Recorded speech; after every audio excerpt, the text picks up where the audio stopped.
GTA edition. I just want to go. I just want to go and do people's taxes in GTA all day long.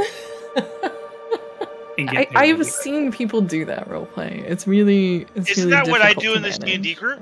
Yes. You are our CPA. You are our certified personal avian accountant, CPAA. AA. Extra A.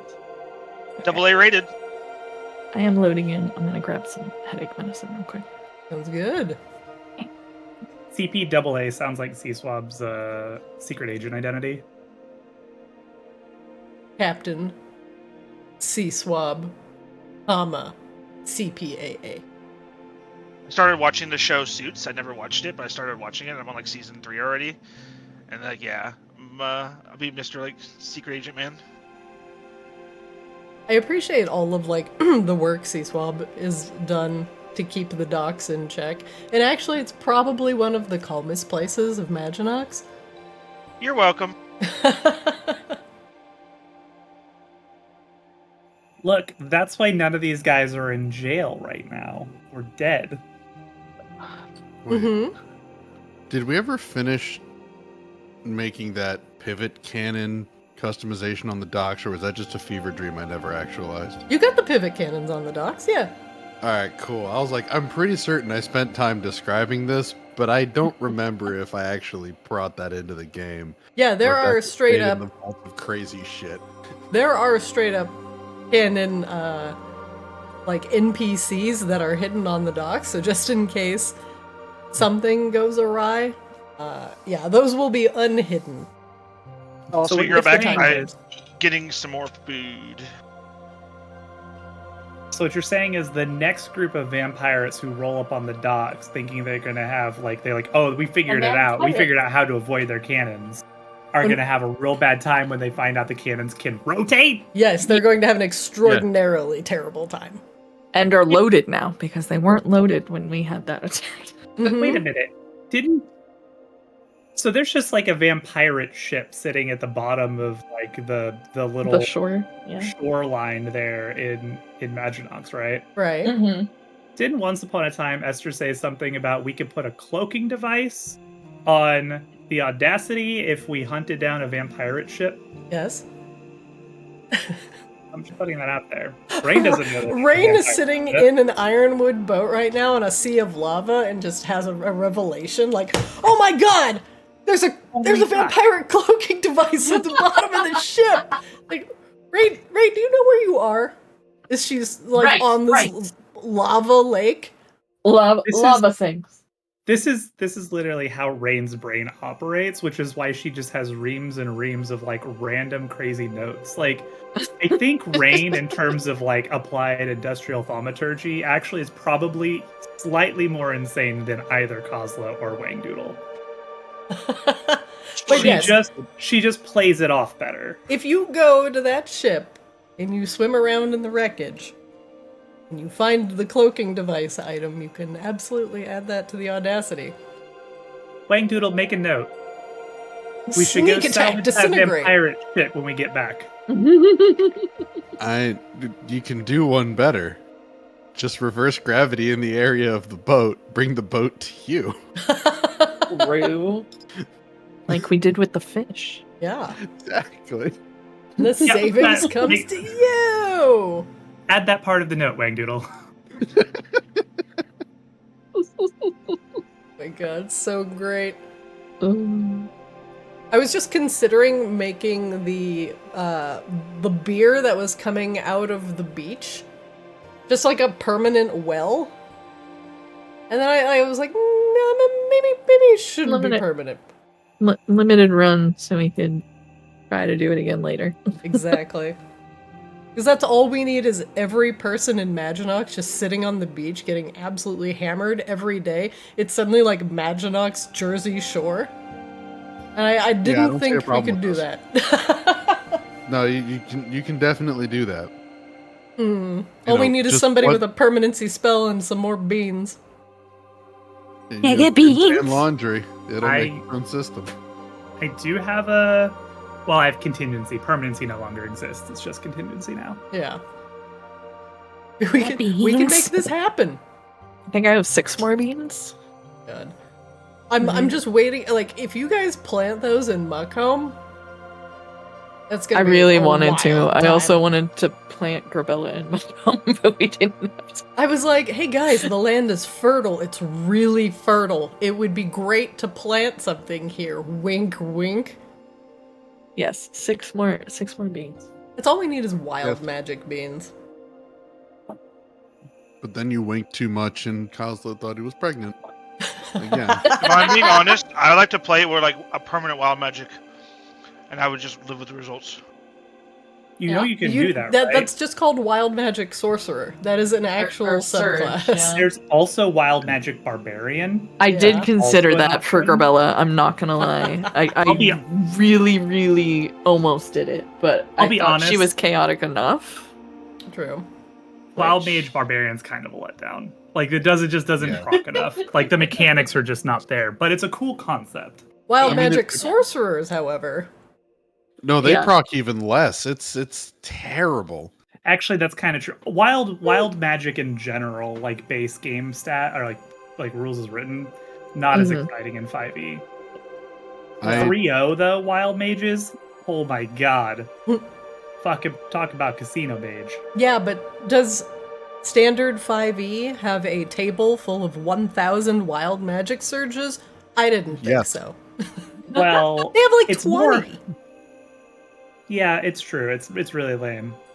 I have 1,000. Here, I'll roll one. Oh, I'm sorry, it's 10,000. Excuse me. I'll roll on that.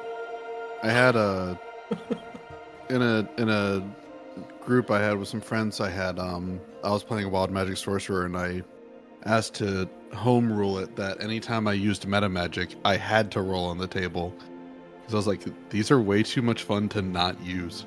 Oh, yeah. That's a good and pretty common home rule for wild mages because that's My- the problem. Mhm. My sorcerer that I had that for, a very similar thing. She was constantly burping up bubbles and losing her hair for no reason. Turning into a potted plant. I listen. Considered the potted a plant problem. The potted plant one's great because then you can just toss that plant somewhere. Everyone's going to be like, "Wow, this person hates interior decoration." Wrong. That's a caster. You're about to get castered in the butt. You're just not realizing. I think the Stealth other thing that I've disintegrate? seen, the other good house rule that I've seen is something closer to 3.0, where you just roll a d20, and if it basically comes up like a 1 through 5, you get Mhm. people on your wild magic table instead every single time you cast a spell. Yeah, Just so agree. it happens more frequently, which is much closer to 3.0. But 3.0 is much more damaging, I guess, when wild magic rolled. So Well, don't worry. If Wangdoodle finally gets his way and weaponizes the slow like the Magmarans did, you can have all the wild magic all the time. And we can teleport somebody 10,000 feet to the north. Oh my You god. make somebody else Or make somebody I'm immune to immune to fire. Precarious! immune to fire again. Yeah. Wait, hold on. Hear me out. Wild magic flamethrower. Oh my god. They we're had literally that. They going to literally fight people had that. who do that. The Magmarans, like, had that. Yes. I do not endorse this, but I would like to see it. But we could have 3 of them. I mean, you follow your dreams. That's what D&D is all about. You Listen. find some slow, you weaponize some slow, it's fine. Just, everybody might have to suffer the repercussions of target's mouth is replaced by a duckbill. Yeah. I see Or that my as an personal favorite, improvement. your head just explodes. See swap. Classic. Poor thing. Poor C-Swap, just start making death saves. I'm always a personal friend of cast fireball centered on yourself. Oh, that's always a good one. I need to get a C-Swab, what I just got on my other character, the collapsible chainmail. That's magical. Oh, yeah. It's a great item. I do appreciate how the squishy wild as magic fuck. surges actually has propelled this plot into wild magic surge hits the domino. Asriel becomes a lower plane of fire god. And dethrone somebody is going to dethrone somebody soon. Who Yup. could that be? Where? Literally, the fates have aligned. It's great. It's true. There's All right, everybody. I see you all in game. To do a quick recap, I did not ask everybody last week how your week was, but considering that this is the War Within launch date, I know what you all are doing, so I don't need to ask. Except for C-Swab and potentially Ring. I'm not either. I'm making a menu for a GTA. I'll play, but I want to be in your guild and I want to be funneled loot. Okay. Easy. I just have to learn how to play retail. Yeah, I need a fucking parsing, amazingly resto druid. That actually sounds great. Please join. You are more than welcome. After hearing those demands, I will not be making the same request. I will be very happy wherever I am. It's okay. Healers they get all the loot anyway. We just spoil our healers. It's fine. Look, I've tried my insanity test, and I have genuinely enjoyed it, but I realized there's only so much I can do with it.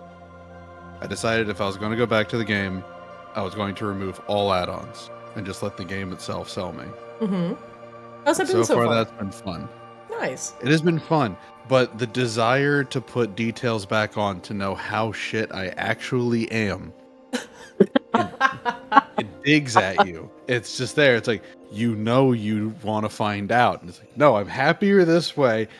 Install the numbers. You could always ask. Numbers go brr. Like, hey, Zarina, how am I doing? Like, man, sometimes maybe good, sometimes maybe shit. Fine. Yeah, see, that's the part where I don't want to ask, because then I'm expecting that answer.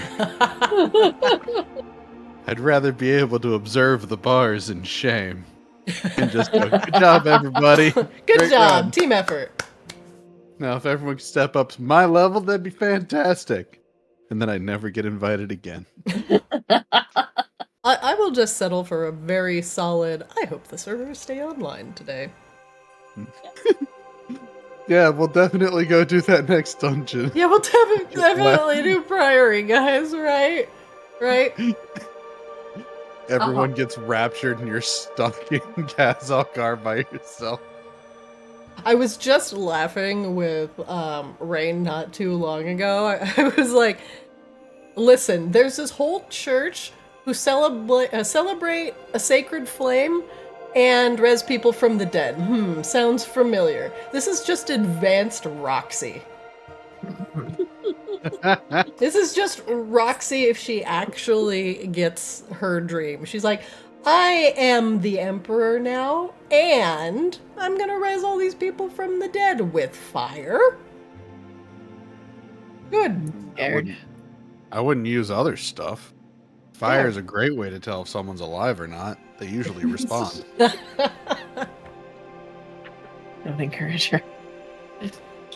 All right, everybody. Very quick recap. As last session, you all went down to visit Azrael in the Plane of Fire, as you have now opened a connection via your Hearthfey.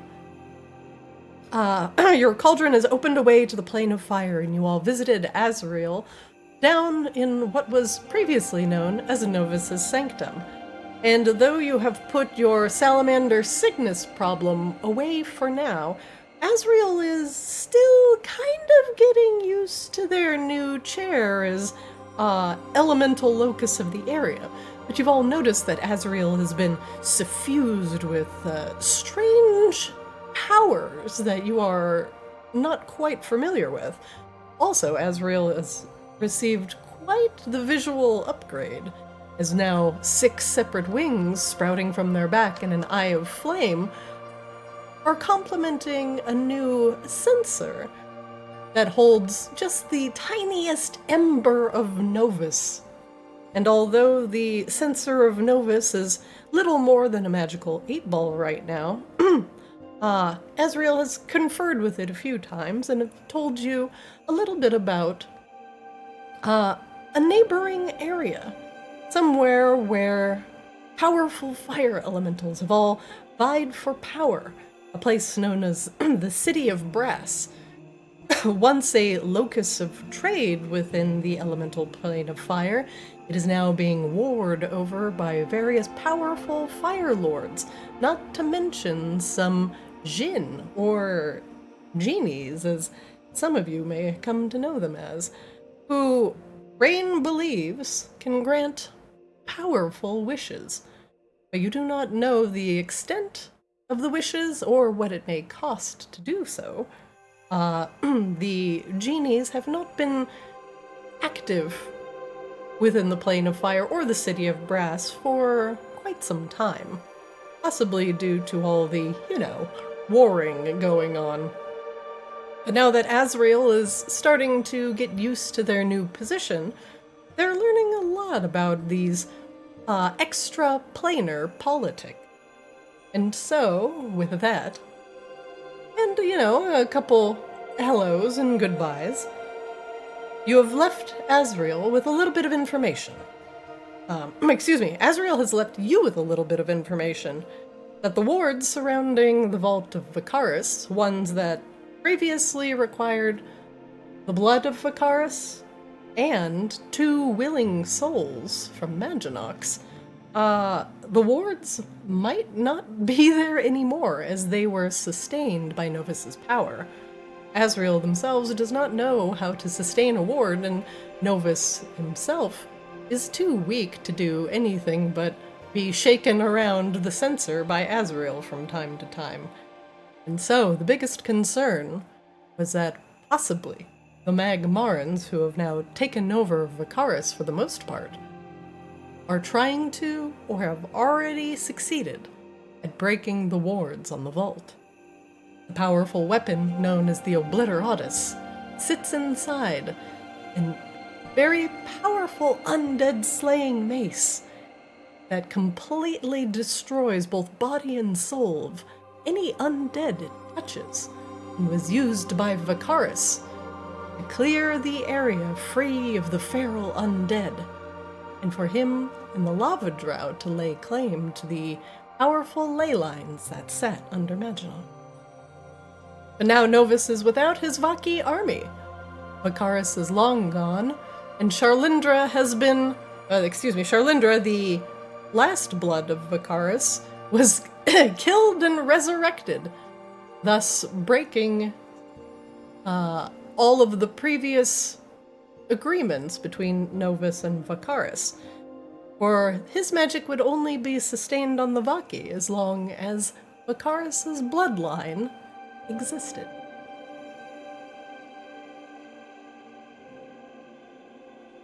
Couple notes here. As you went back to GREBELLA's lair and also conferred with Narcissa, she told you extensive history about why she's such a bitch. As you left... Those are my notes. As you have left her mirror realm, your steadfast friend, the Vaki known as Volca, has been working tirelessly to save some of the Vaki that are trying to retreat from Vicaris and make their way up to Maginox.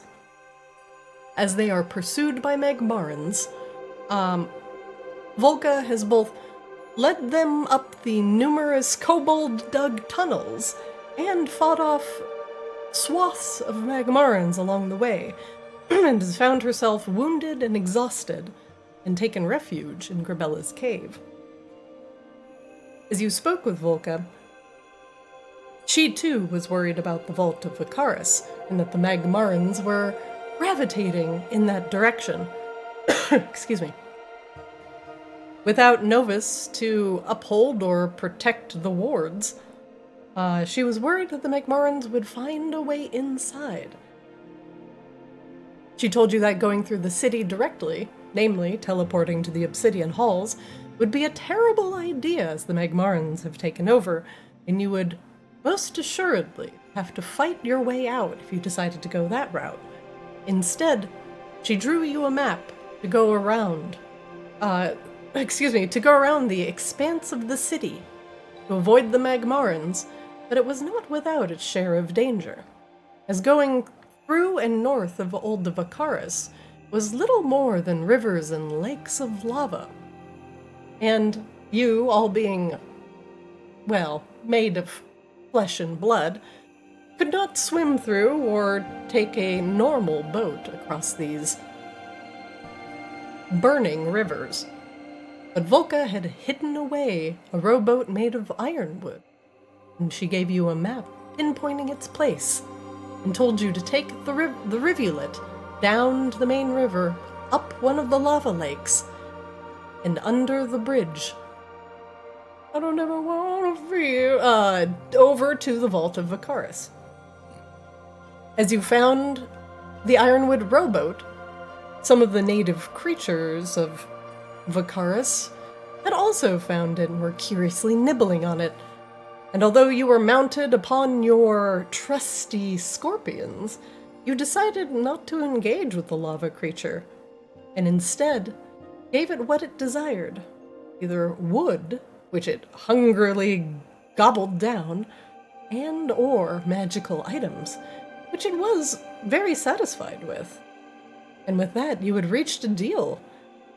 The slightly intelligent creature was promised delicious magical items in return for watching over your scorpions, as you could not bring your scorpions on the tiny ironwood boat that Volca had offered.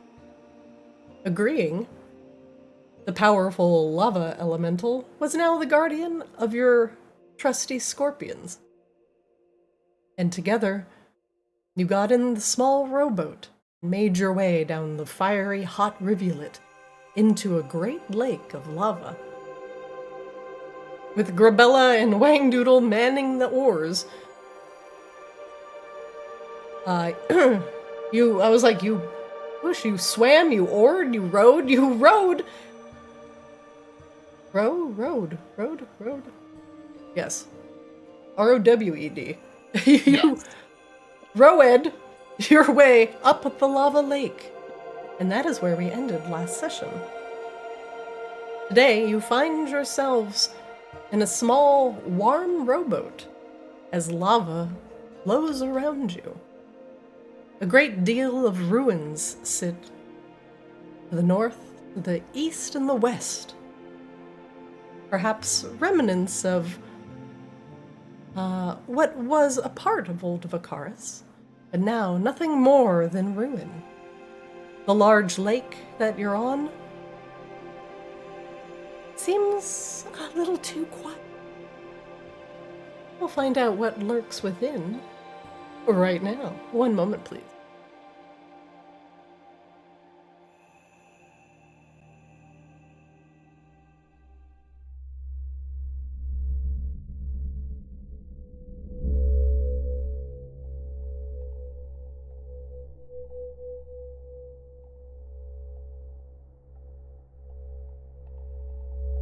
You all sit in the slightly cramped ironwood boat as you feel the heat of the lava radiating around you. The wood offers some protection from the heat as it is made of a curiously native metal to the area. It is not entirely consumed by the lava. As you carefully row the oars across the lake of lava, dipping them in the thick sludge of magma, lifting them up and dipping them again, you make slow and perilous progress across the entire lake. Massive pillars sit to the north and the east and the west, remnants of an age long gone. And although you appeared to be entirely alone on this lake, careful ear can hear the soft and echoing lilting of high-pitched laughter coming from all around you. The giggling doesn't seem to have a source. I need all of you to roll perception for me.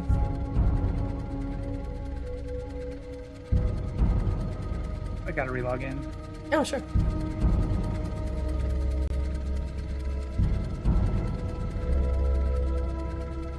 You know, that was better than I was expecting. Ever since Wayne Doodle got me these boots that don't make me all seasick, your boy's back at home. And luckily, the magma river, it's thicker. It doesn't gyrate the boat as much, so it doesn't make you as nauseous, surprisingly. You would make for a good Vaki lava sailor, that's for sure.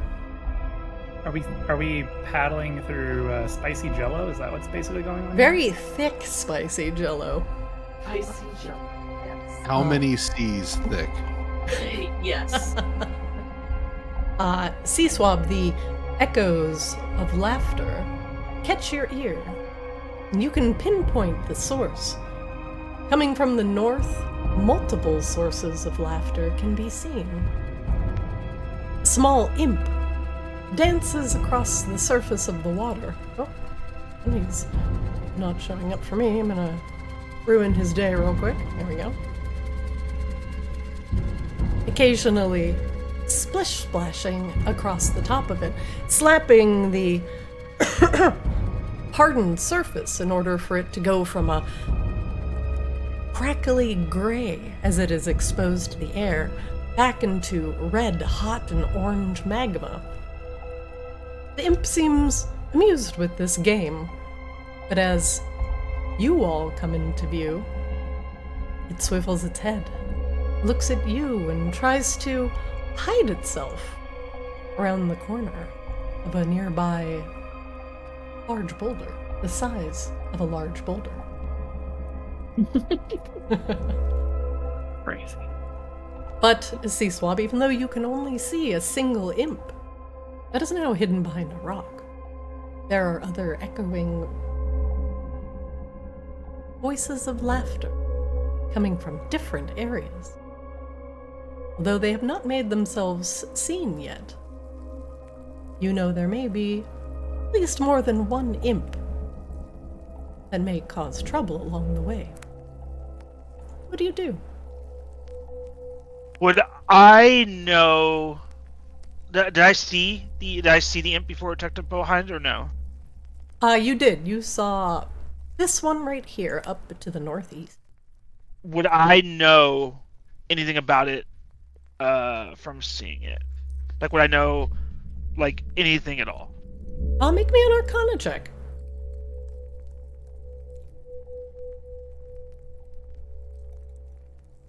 Oh, that's super good. You're a creature of the elements yourself, Sea Swab, but these things, Mephits, are pesky creatures. They love jokes, tricks, and other mischievous activities. They love to torment, occasionally laughing at the misfortune of others. They tend to be servants of more powerful elemental beings, but this one seems to be alone. Well, at least the one you see. It clings to the rock, occasionally peeking out at you, and then hiding behind the rock again.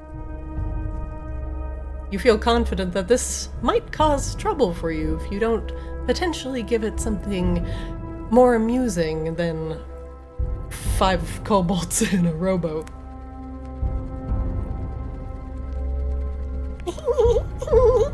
You can hear additional laughter echoing from the north. This will not be fun if we don't think of something. The Mephit, too, is thinking about what it is going to be doing, as there are 5 of you, and 1 visible hit. Okay, I know what I want to do. I would like to...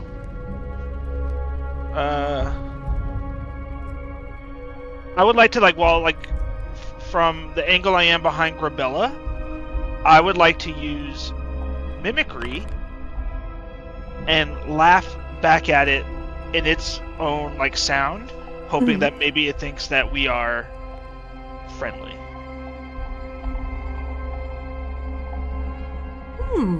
Make me a performance check, C-Swab, with advantage.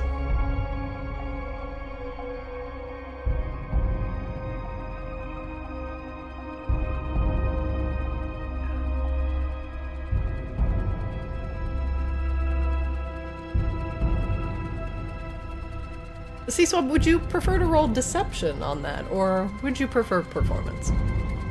I'll actually let I you prefer choose. deception. Deception Okay. for sure. I will allow you to reroll. Okay. Pretty close. Pretty close.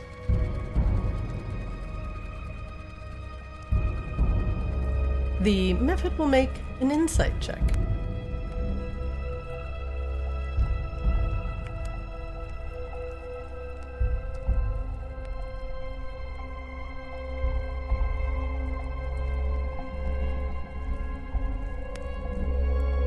Hearing the echoing laughter bouncing off the rocks, the Mephit makes itself seen.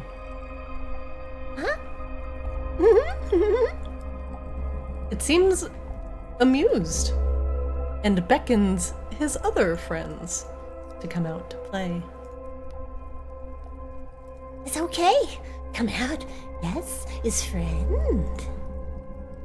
Another Mephit to the northwest can be seen, but this one emerging from the magma as it was laying down and letting the lava wash over it.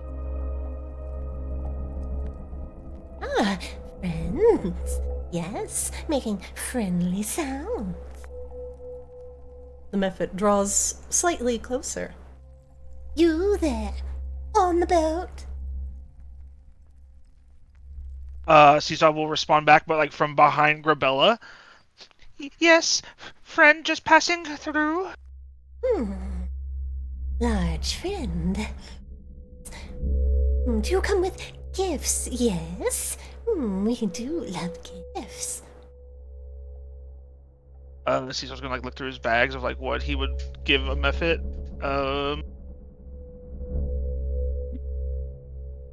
He'll do it in like the voice again. He'll be like, "Oh, of course, always gifts." Ah, And yes. goes, I Does anybody have any gifts? Anybody have anything that a fucking knew Mephit-" you were friend. Yes. Come, friends. More friends come to play. Additional Mephits from the north can be seen rising from the lava. Huh? Where? I have a couple random gems. Do they like gems?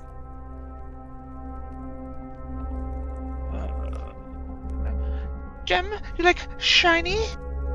Oh, yes. Though we tire of the red ones. See red all the time. New color? Yes. Do you have a non-red gem? Hold on, I might. I do. I have a purple one, and I have a couple blue. I think the green Borean shards that I have are, Oh, don't fucking give him a Borean shard. No, those are they're in our rides anyway. So. I have a jade and a green glass that looks real.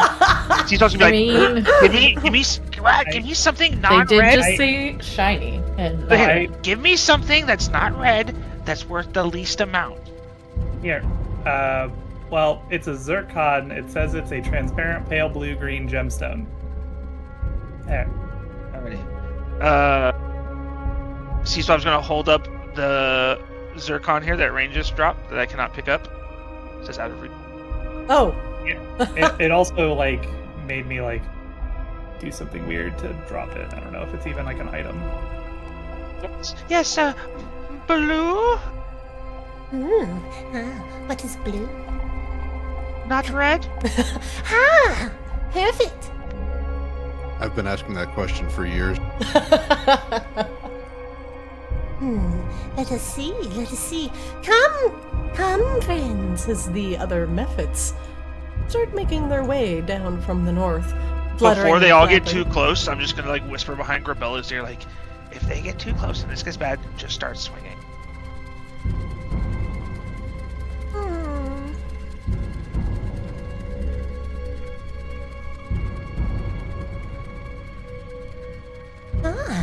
So nice, so shiny. Give it. Sea Swab will like toss it towards them. The Mephit catches it in greedy, tiny, clawed hands and looks it over. Yes, yes. This will do. Perfect. This is blue. A blue. I like blue. Come here, let me see. I want to touch the blue. No, me. The Mephits swirl around, radiating heat, some of them coughing up small fireballs at the one that is holding the blue gem. He slaps the lighter-sized fireballs away. Get your own. Get your own. There are many friends. The first Mephit flies away with his prize. You have more? Yes. Sharing is caring. Caring is caring about your life. Kaza will hand Sea Swab the well-cut glass gem. It's like green or whatever, right? It's green. It's meant to look like an emerald. It might take some convincing for them to. No, they're dumb. They just said shiny. Shiny. I want shiny. Alright, here you go. And he's gonna take it from Cause and like kind of like chuck it towards him. He catches it in his hands and looks it over.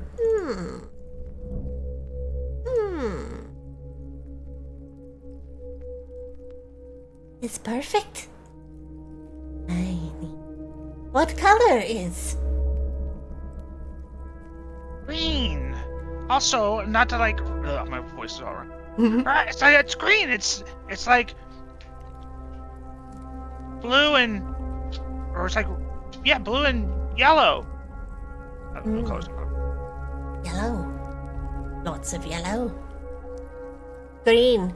Better than blue. 2 colors, yes. But no, blue is better. Pure color. The two Mephits begin to quarrel about the quality of their gems. One of them, the green holding Mephit, says green is better because it's made of 2 colors, while the blue holding one insists on the purity of blue. We've just introduced a color theory war amongst them. We want gems of many color, big, shiny. No, I do not want gem. I want something special. Well, here's a pink gem for you who wants a giant, shiny, unique gem. Tell me, what is pink? Well, pink is like the color purple, but lighter. Oh, light. Suffused with light. Light is power. Give. Oh, here you go. The Mephit takes the rhodochrosite. I don't know. Pretty. You want something different then? Well, here, how about something that you can use to make things look bigger? Rain will pull out a magnifying glass that I apparently have from somewhere. If you look through it, you see how everything gets bigger on the other side. Bigger? You put it up to your eyes. The Mephit takes the end of the magnifying glass and holds it up to their face. Oh, I see with eyes that spy, giant elf head.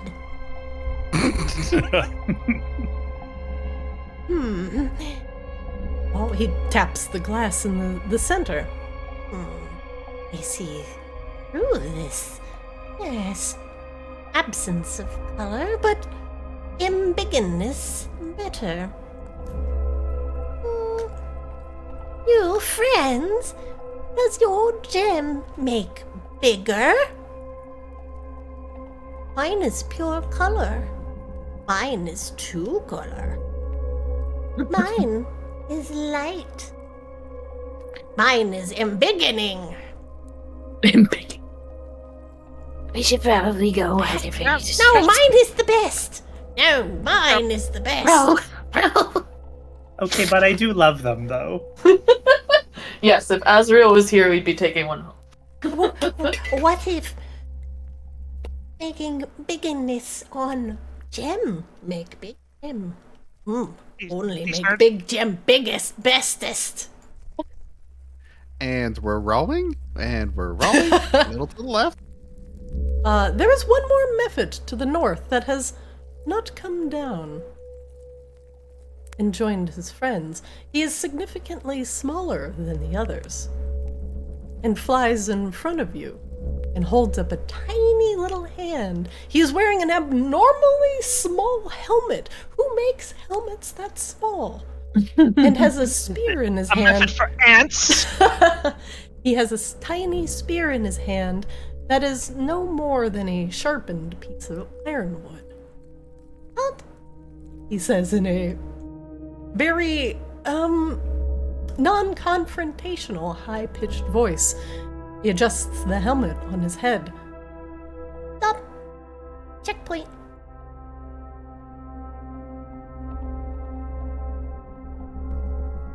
Yes, we are passing through. The Mephit begins to fly around your boat, peering at everyone curiously.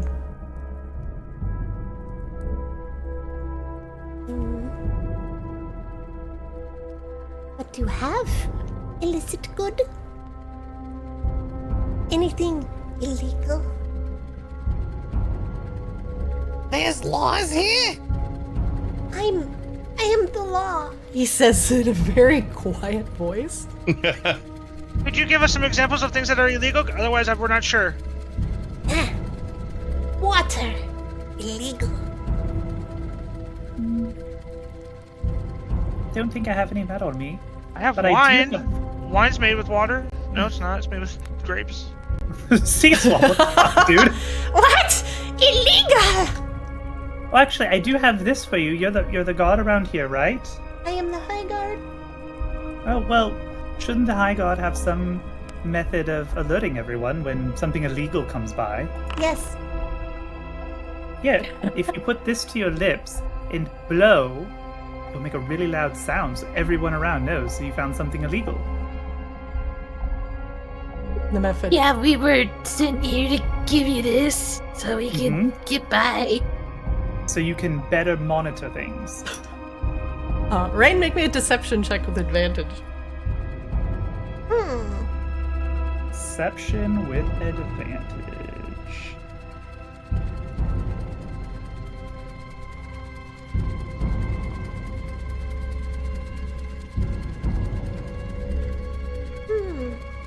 I have tiny voice. Not carry far. Give. Yep, here you go. The Mephit takes the whistle. Just to be clear for everyone, for what's about to happen, this whistle can be heard a half a mile away. He begins blowing on the top of it. It no work. Oh, no, turn it around. It's the thin piece at the back, Uh-oh. right there. Operator error.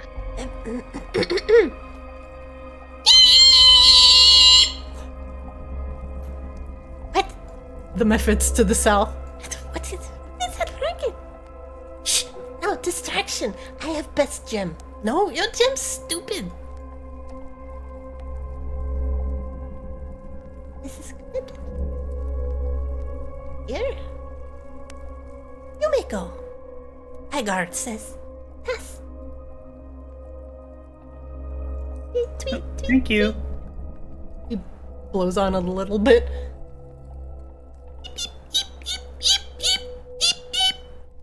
Ooh.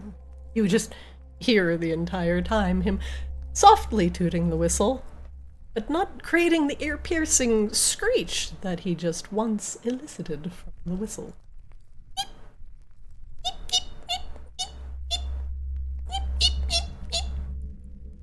So both these encounters so far has just been cleaning our bags of trash rather successfully. Well done, everyone. GG. I don't know where to go from here. You have. Does anybody have a chart? We do have a map. We do have a map. Yes. Oh. It's right here, just right around the corner. You see that large black area? Probably that way. One moment, please. Good instinct. You said right around the corner, but I went left, so you know. Details. But yes. But only confused a small-brained Mephit. You row past the Mephit infestation as they all are arguing over gems, magnifying glasses, and tooting tiny whistles. Toot. You see a long bridge up ahead with spikes on its side, going across a massive superheated lake of lava. Some of the rocks to the side provide you with ample room to both hide the rowboat and climb up onto shore. Thankfully, you no longer have to traverse the lava lake, and you make your way up to the unbroken bridge, which most assuredly leads to the vault of Precarious.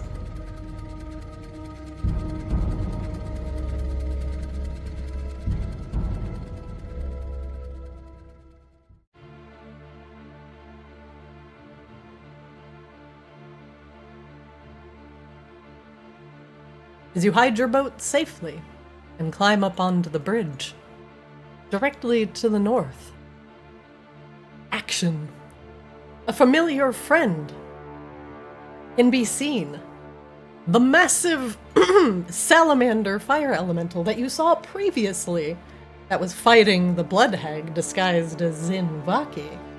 You had engaged with it as the black oil crawled across its eyes. Not defeated it, but weakened it enough so it retreated under the lava. The Tlexolotl. The Vault Guardian is back, doing his job, now free from Novus's influence. All he knows is to guard the Vault of Precarious. Magmarans are on the bridge, battling against the Tlexolotl, and they are not doing very well. The massive creature has already slapped a couple Magmarans as you climb up onto the bridge, one teetering precariously off of the edge of the eastern part of the bridge, as another tries to help him up. The Lavamancers are unsurprisingly not doing very much damage against the highly fire-resistant, if not fire-immune, Tlexolotl, and the fireballs they are lobbing only sizzle against his magmatic flesh. The only Magmaran that is actually doing half decently and holding the Tlexolotl at bay is the Breaker in the front, armed with sword and shield. She is the only one that is actually posing a threat to the weakened Tlexolotl. What do? They are in mid-battle, and they do not notice you as you climb up onto the bridge.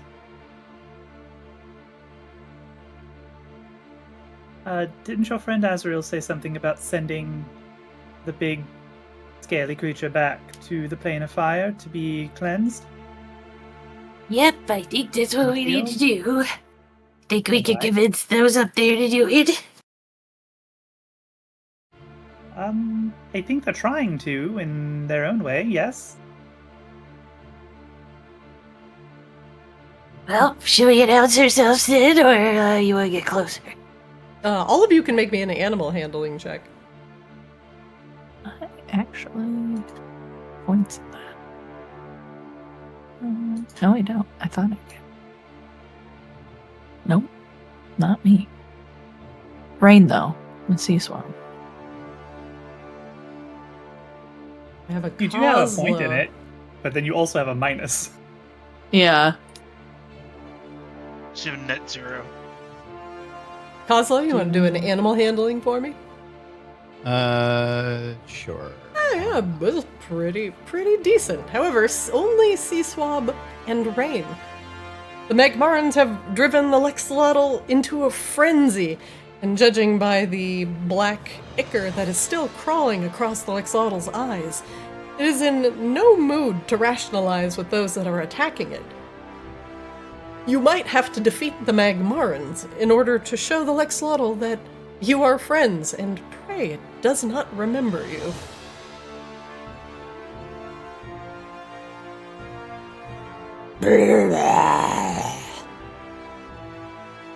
Just to be clear, those guys are they the Magmarans? They're the bad guys, right? Baddies? Yep. So you just kill them anyway, right? Sure. Great. Love it. And unfortunately, behind the Tlexolotl, two massive gates, carved with the runes of Novus, sit ajar.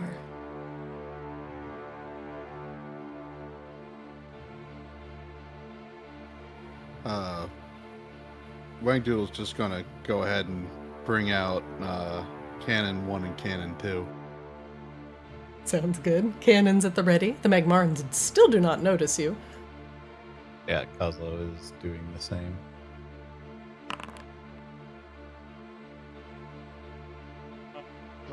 Hold on a sec. 1 sec. I think there's something I wanted to do.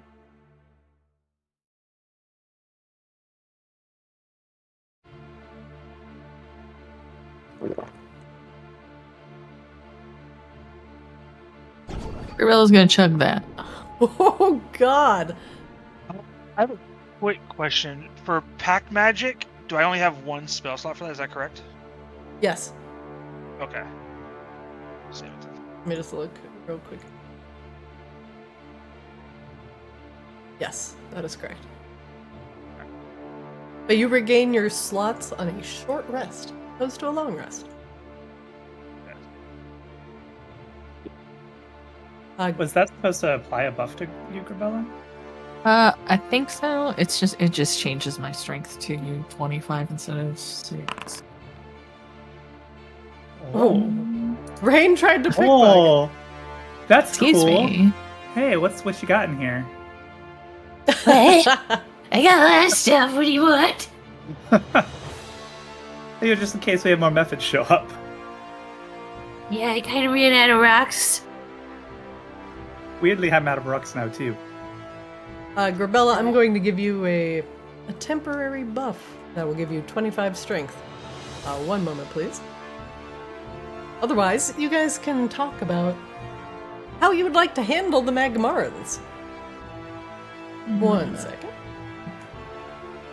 Grebella is resistant to fire, not immune, but she can do her best, so I don't mind sending her forward.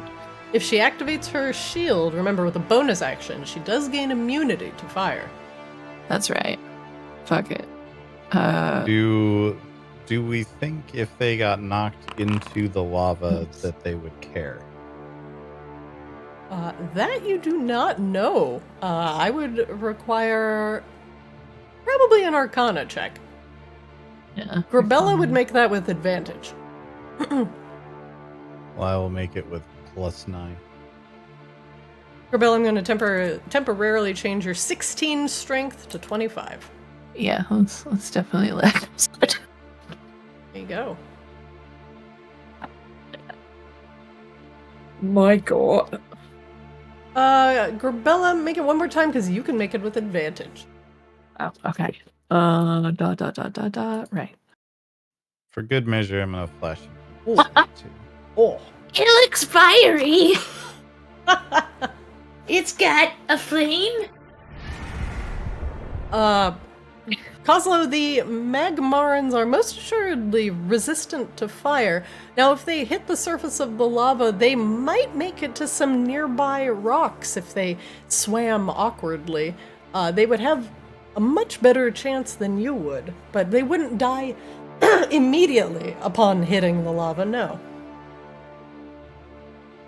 Though their chances are probably very, very slim, considering there's 50-50. not a lot of rocks nearby.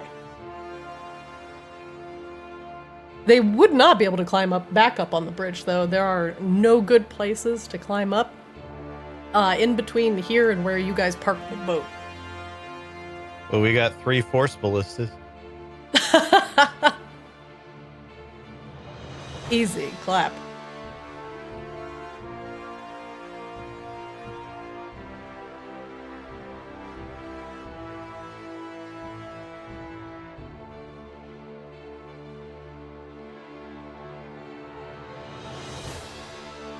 The one Magmaran helping his friend off the bridge. We'll make a solid strength check, try and pull up his friend. And he does. Oh, get up here. We need you in the fight. Go kill that monster. Can Rain cast a spell While while they're distracted? Yes, but I if it has a wanna verbal cast a component, spell.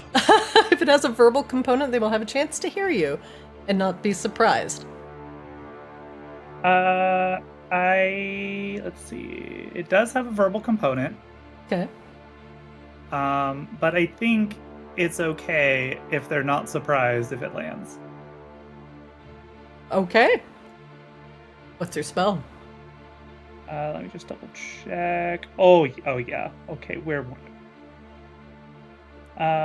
Rain is going to cast. Right, we're going to heal these guys. We confirmed that already. Great, love it. We'll cast slow. Oh, Oh no, I lost my. Give me my template. There we go.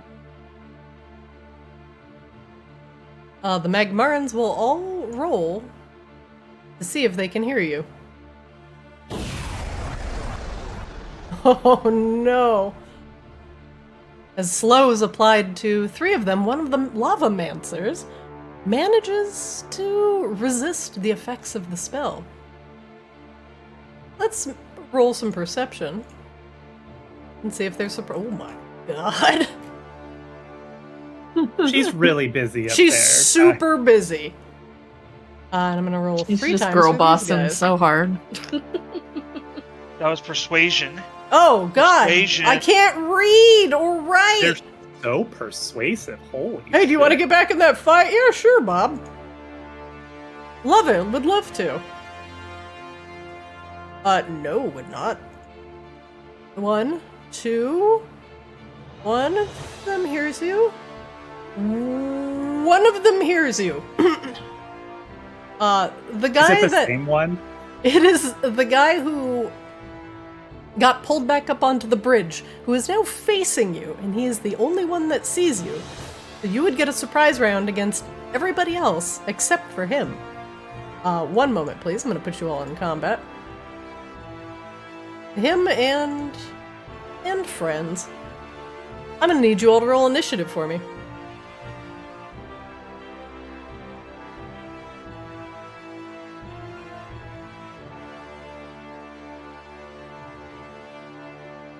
That was initiative roll, correct? Yes. So, okay.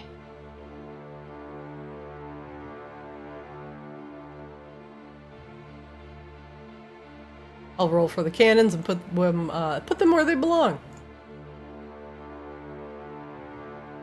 Okay, looks like they're kind of where they belong. You know, this one needs to go above Rain, good, and Eldritch Cannon goes under Kozlo. But above the Lavamancer. But above the Lavamancer. Very good. Oh my god, Grebella, you are so zoomed out. Grebella! You're up. All right. One Magmaran gasps as he looks over at you as he's pulled back up onto the bridge. But that's all he can get out before you're up. Definitely gonna bonus action the shield for obvious reasons. For some reason my wings are engaged. Turn off wings 40. Okay.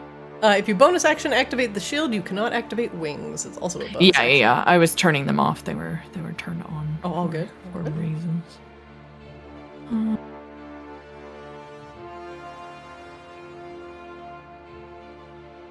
GREBELLA is just gonna run and yell and then position herself right here. And that is all she's gonna do this turn. All right. GREBELLA, what do you yell at the Magmarans? Oh god. I'm thinking just incoherent rage noises because she's getting. The next thing she's gonna do is rage. So It's the GREBELLA version of the exactly the I thought GREBELLA version of the bloodlust sound. yes. I thought GREBELLA was just swinging Kozla around like one of those like party maker noisemaker things. Yeah, a little bit of column A, a little bit of column B there. Wangdoodle, you're up. Ah, good. All right. So we're gonna do this as best we can. Just gonna double check some range here.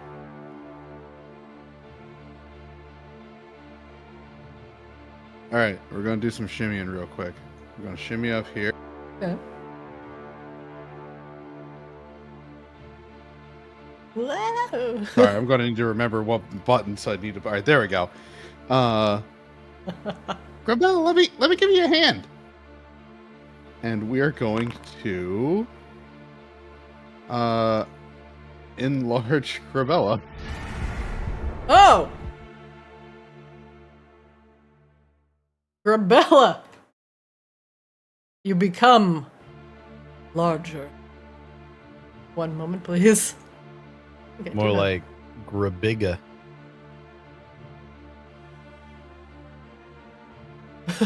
That But- animation was amazing.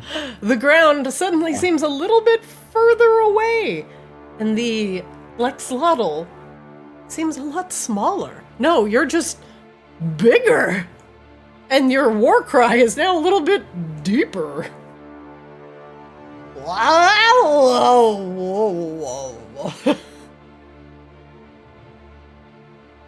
A Yeah. massive GREBELLA now stands on the bridge, imposing. And Wangdoodle, you suppress the urge to call her Mother. Not like this. Oh, you know what? That's It's fair. an acceptable tax to pay to have our own personal kaiju. Fine. Fine. We're just gonna shimmy back under protection and fire the cannons. Not a GREBELLA. Let's get a new target, please. Thank you. GREBELLA, until the spell ends, you have advantage on strength checks and strength saving throws. As a reminder, your strength is 25. Y'all gonna get hit. It's just GREBELLA Y'all going go- in, picking guys up and just putting them off the edge. Wait, does the advantage on strength checks, does that include like attack rolls? I would think because it equates it in there. A It little does bit, not for attack rolls. But say if GREBELLA wanted to grapple something, it would. but we may grapple that and eat. It's on the menu. Okay. The weapons are enlarged, so your weapons will do an extra 1d4 damage. There's definitely some enlarged weapons right now. Mother. We're just gonna look away for the rest of the fight. You know, I need to see what's. We need to I don't design Wangdoodle some earmuffs or very specialized goggles that have blinders on them. Just horse Wangdoodle's blinders. Wangdoodle's busy trying to scuff the lenses just enough to have soft focus. Oh god. Wangdoodle, anything else you're doing with your turn aside from drooling? Other than trying to avoid some questions we don't want to answer, we're gonna fire the cannons now. That's not a euphemism. We're using the cannon. My god. Yeah, sure about that? Listen, we're gonna fire the cannon now. I'm just gonna pretend that question's not there.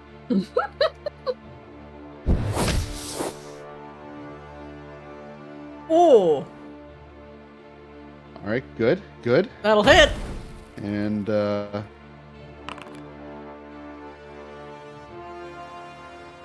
we're gonna try to have him learn his lesson by now pushing him towards the edge, if not on it. As the guy has just helped his friend up, now gets hit in the back by the force ballista, he goes teetering on the edge, just barely hanging on, legs dangling off the edge. One more good blast and he will completely go over. Oh, a good Help blast. me. Okay. Help! Help! Help us!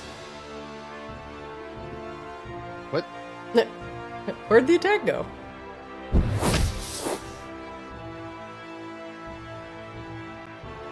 What? What? Can you reload, Wayne Doodle? Sorry, I don't know. Yeah, I got you.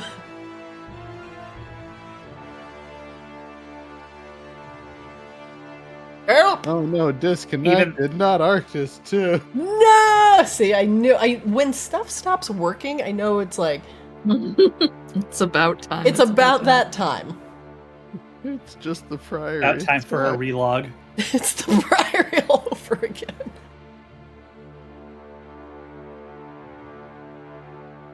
I like just the ominously large Grebella icon at the bottom. This is fine. Here she comes! She's Whale just doodle, become but- the statue from her. Yeah. Oh god, if her kobolds saw this, they would pee everywhere. God, All at once. Just Mommy. imagine the stories that are gonna come out of this fight. Mommy, sorry. Mommy, sorry. Why do I just like? Why are all the kobolds just like the little like shaking chihuahuas wearing a sweater now? I Like, with mean, their tongues correct. stuck out. Correct. A 16 will hit.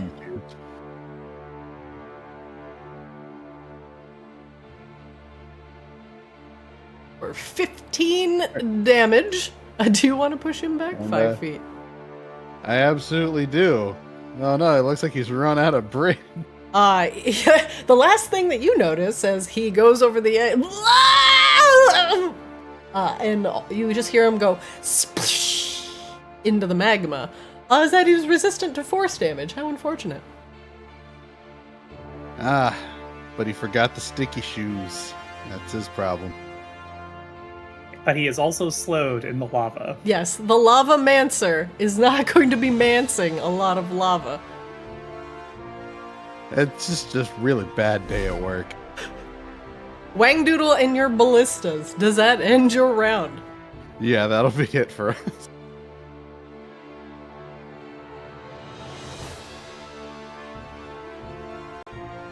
I had to double check what the damage of lava is. It's by the way, it's 20d10 fire damage a round. That's Oh, spicy jello. It's it's very spicy, so it probably won't kill him right away. And he's slowed, so he might get it to like just get to I don't know here before dying. Well, we'll see. Rain, you're up.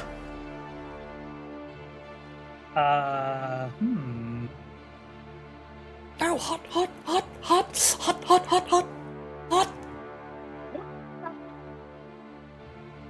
Hot honey, hot honey.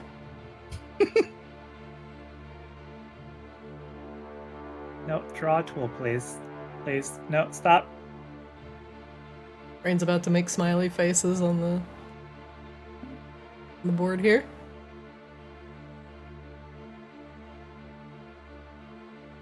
Rain will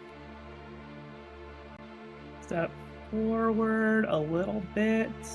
It's hard to see anything around the abnormally long and thick legs of Grebella. That's fine. We're gonna aim around Grebella. Range is gonna shoot.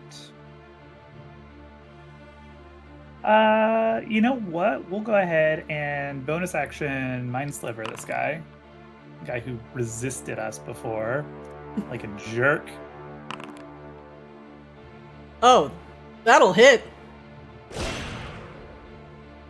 He makes his save. And the Mind Sliver only does half damage. He clutches at his head and shakes it off, looking up at Rain. We're being besieged from behind! And then she will... Oh my god.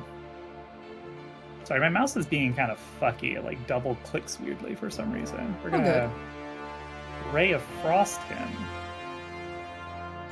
He will use a reaction. He will cast Absorb Elements. Okay.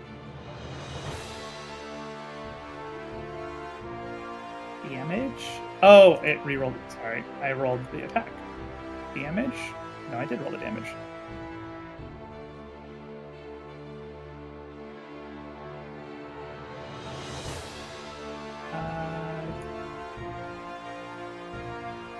I guess I'll try to reload.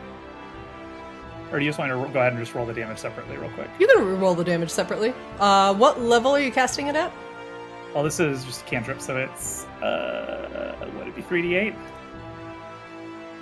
Yes.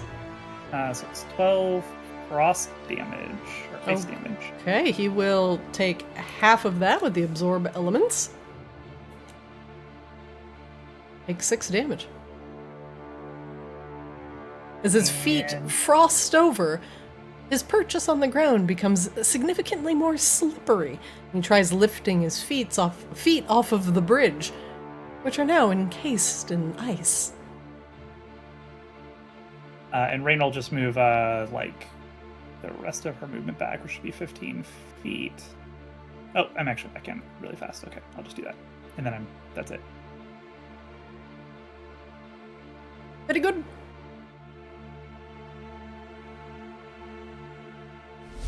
Sea Swab, you're up. One Lavamancer has already been unceremoniously launched into the lava by Wangdoodle's force ballistas, and Rain has been assaulting the unslowed Lavamancer with a barrage of rays of frost. What do you do? How far away?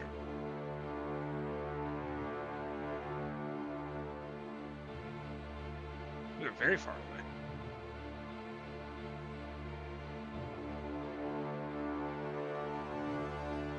All right. About 10, 20 feet. Yeah.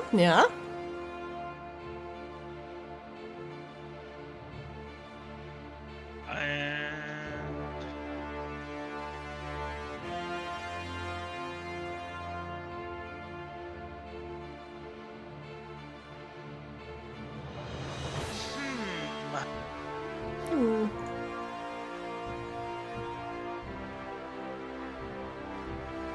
Rebel's giant ass is in the way.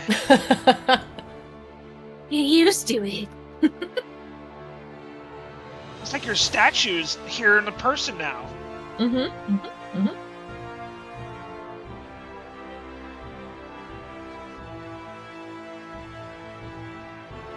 do a little shatter action.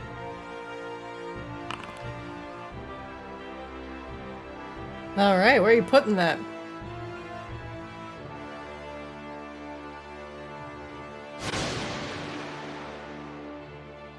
Nice, right in the clump. The Magmaran's still on the bridge. The one fighting the Tlexolotl succeeds on a con save. She's got a lot of con, and so does the other Lavamancer. They only take half damage from it, both taking 9 points of damage. They clutch their ears as an incredibly loud ringing sound begins to radiate from the center of the bridge. Don't worry, it's not the Mephit with the whistle.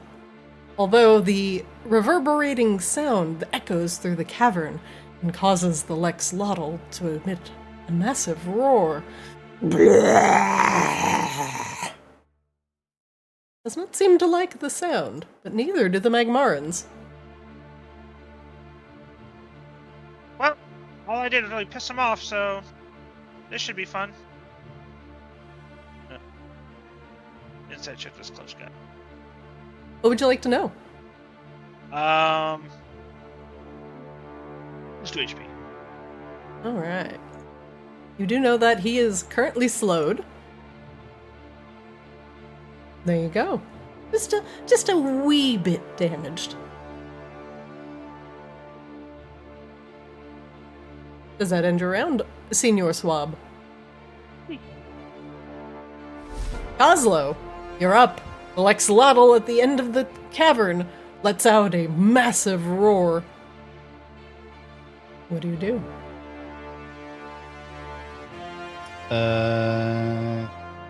Well, I feel like the Magmarans are still currently our biggest problem. So, we will have Ballista step up over there and shoot this guy. Oh, apparently I have the wrong Ballista. Get him out of here. Let me remove that combatant here. Is it that one? Yeah, it's the one not emitting. You have Force Ballista, right? Yes. Okay, let me just get rid of that.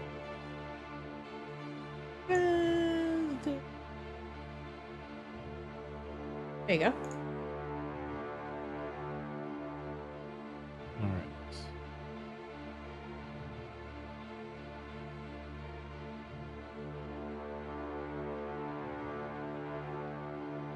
Your controlled actor Eldritch Cannon Force Ballista does not have an item with name Force Ballista. Oh, it's because it's hold on. I have fixed. Blap him.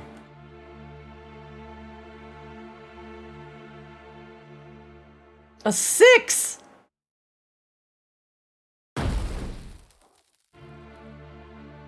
Where?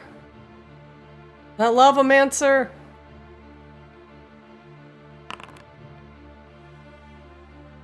Don't know why his armor class is so bad, but we'll allow it for this one.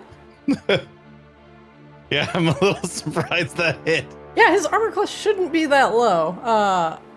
Hold on. Let me look at these boys real quick.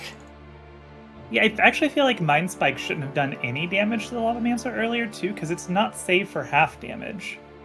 But he still took half damage. That's also kind of, like, now that I'm thinking about it, that's kind of weird. Let me fix it, guys. Equipped armor. Okay. AC armor, AC. Okay. Yeah, there was an update recently. It looks like it broke a couple things. Let me just fix their natural armor real quick. Flat!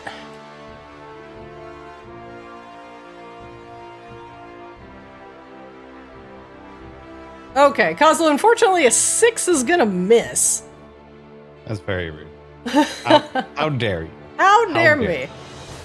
I'm gonna fix the other guys real quick. You are good to continue. Alright. So then Kozlo, we'll just wind up the old fastball special.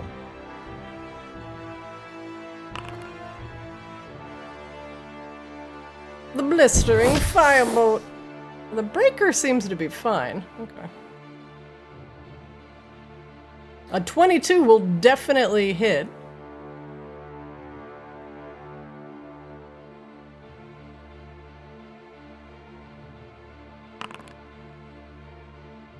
Oh. Oh, are they fully immune to fire? They should only be resistant. Let me fucking fix these guys. Because if they are resistant, then I don't care because of my thing. Not be totally. I don't know why this update has done these things. But it will do the full 20 damage, as the Magmaran does not look concerned at the firebolt racing at his head, It hits him and then digs a little bit deeper, and he cries out as he is not expecting something so blisteringly hot. And it catches him off guard. It also catches him on fire. It also catches him on fire, quite literally. Which is probably not something he is accustomed to being. He will take 2d10 fire damage at the start of his round. Kozlo, anything else you'd want to do with your round? I think that is. I'll throw one of these out. Not that it's likely to result. You know what? Never mind. Just never mind. Just never mind. Just classic Kozlo moments. The final Lavamancer, the only one that saw you guys coming up the bridge, the one that was pulled up by his friend, watches in horror as his now hero is swimming in a lake of magma. No! He reaches over the edge, but his friend is too far down, and he is too damn slow to do anything about it. Unable to move quickly towards GREBELLA, he will take his one action and fling a spell in GREBELLA's direction. You die! I have a question. Yeah. You referred to him. He watched his hero go into the lava. Mm-hmm. Was that hyperbole or was that fact? It was fact that you knocked the guy into the lava that had helped him up, because he was knocked off by the Tlexolotl.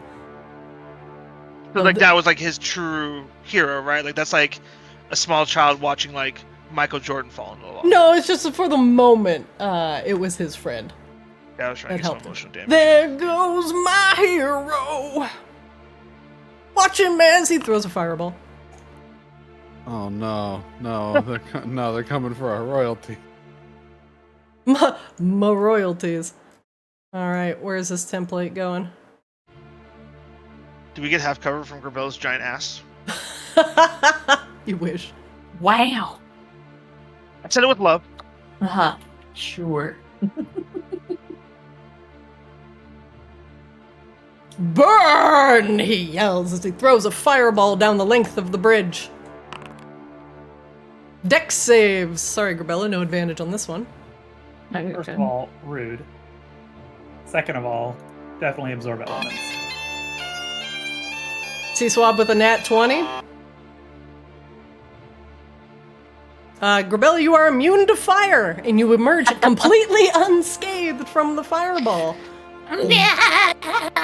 Wangdoodle, however, you hear him shrieking in the back as the small blue kobold is not immune to fire and takes 28 fire damage. Rain, you take half from succeeding on the roll. So I'm gonna half of half, so you're gonna take 7. I'm gonna undo this and apply a 4th. There you go. I think that works. Oh my god, there are so many effects happening. There really are. C-Swab, you also succeed on your dex save, and you only take half from the fireball. Dodging out of the way, you only take 14 points of damage. The Magmaran, now looking slowly down at his hands, realizes that there is some sort of magical slowness at play. With aching slowness, he looks back up at the party and snarls. The rest of the Magmarans, now that the surprise round is over, will now enter combat, as well as the Tlexolotl. The Magmaran frantically typing, lag, hello, lag. Hello? Hello? Hi?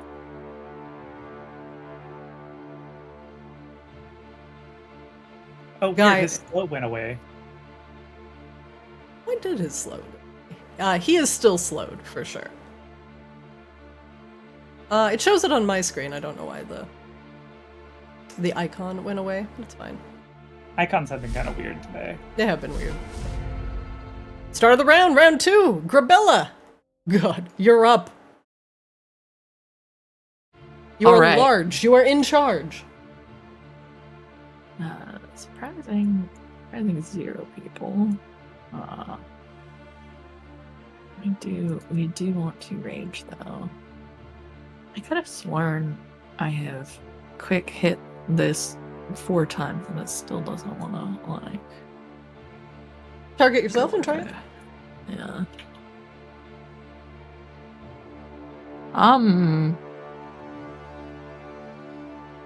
There we go.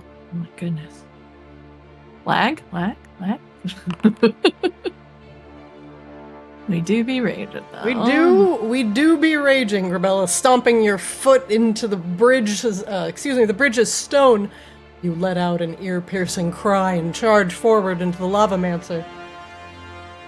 Yup. Okay, where is... Blah. We do be attacking though. Oof. GREBELLA, that will hit! You swing your blade in an arc. Don't forget your damage will have an additional 1d4.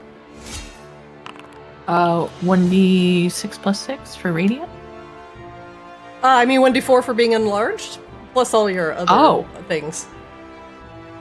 Oh, okay. So I add that, and then a d4? Mm-hmm. That'll be because of enlarge. So another 11. You slash 11. viciously into the lavamancer, glancing down at his friend over the bridge. You know, you could just jump in. He Easier looks for both of us. up at you, which is surprising. Probably the first time the large lavamancer has ever had to do that, and actually considers the option. In which case, again. 1, 2, boop. That'll hit. Also, GREBELLA, you can, once you hit your damage button, you can add in the other... you can fold in the damage, so it'll all do it at once. I will do that next Give me a round. 1d4. Alright, next you're a 3. You and your massive blade slice into the lavamancer, and he looks at the size of this now 2-handed greatsword and debates his options. He is still slowed, so he's not going to do anything relatively quickly. Yeah. And that'll end her turn. I'm gonna AFK to run to the restroom too. Sure. Wangdoodle, you're up! I'm gonna delete your protection from evil and good, because that is gone. Oh, the choice of wanting to be supportive, but really not. I don't have the right angle, honestly, for this fight. We're just gonna shimmy the guns up, and we're gonna move forward. Is there a good way? Could I do this? Ooh. Depends on how far your cannons are gonna shoot. Let's see. Oh, the cannons, they definitely have range. I think they're like 120. Oh yeah, they're... let's see. You would have to do, looks like, probably 2 separate shots. At least from that angle. You'd have to knock them here and then down. I've got a spell for this. Hang on.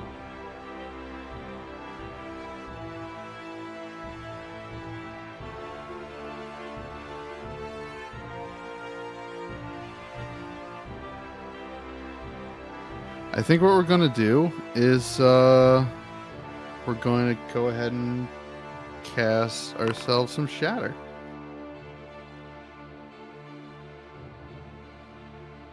Oh yeah, they're nice and bunched up. The old sea swab tactic. Where do you place it? He made it look so good. I just have to compliment it. I make everyone look good. I like the confidence.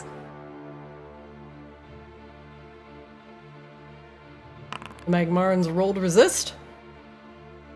Both of them failing the con saves, and this time the ear-splitting crack causes both of them to start bleeding from the ears, and they look down at their hands as blood begins to seep from their shattered eardrums. It was more fun when I shot it out of my gun, but it's still pretty cool. What? Uh, I can't hear you. Mop. What? And the cannons are now going to see if they can help get something out of Grebella's way. Here they come. You have All the right, here small we and go. slow Cool. cannons. Kozlo has the speedy flamethrower.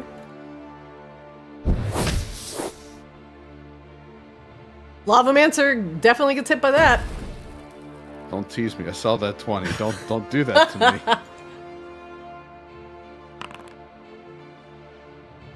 Resistant to force damage, their earthy hides absorb most of the brunt of the blow.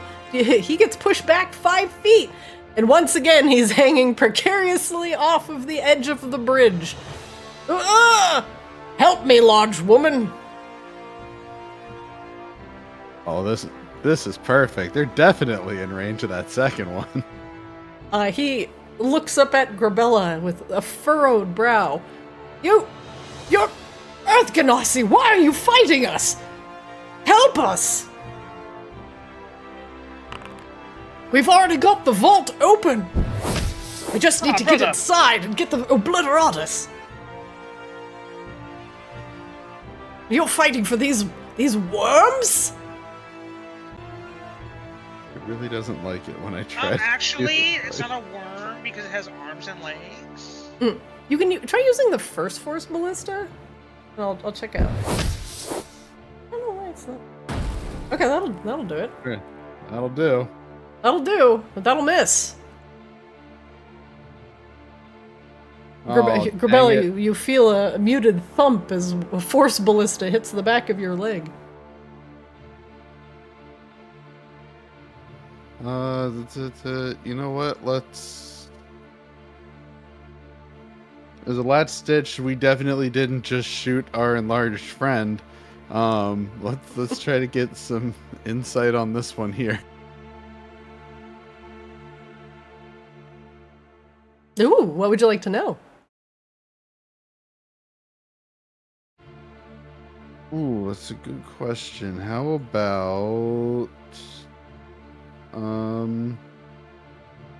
about some special ability? Sure, the Lavamancer, right? Or the Breaker? The breaker. A Breaker, alright. Let's see. The Magmaran Breakers have brutal criticals. They will roll 2 additional weapon damage dice when determining the extra damage for a crit with a melee attack. Incredibly adept with the weapon, you hope that she doesn't strike your weak point, or else it just might end your life.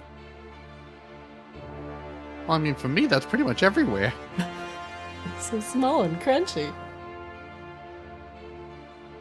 Okay. Yeah, I think that'll be it for me. Meanwhile, on the bridge, the other Lavamancer looks at his friend who's trying to plead with Grebella. She's no Ganassi, look at her. He looks Grebella up and down, the absolute length of her. No, she's not one of us. He is the only one that is not slowed and will... he looks back at the Tlexolotl. He's gonna move a little bit closer to the middle. Oh yeah, come see that over here, buddy. He instead is going to cast Wall of Fire on top of Wangdoodle. Oh.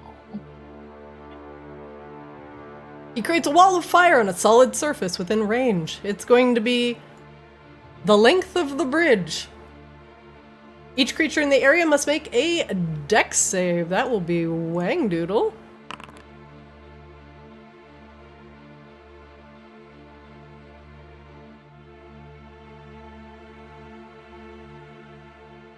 Give me a dex save there, little man. I'm all right. Hold on. Where's the actual dex save? There it is.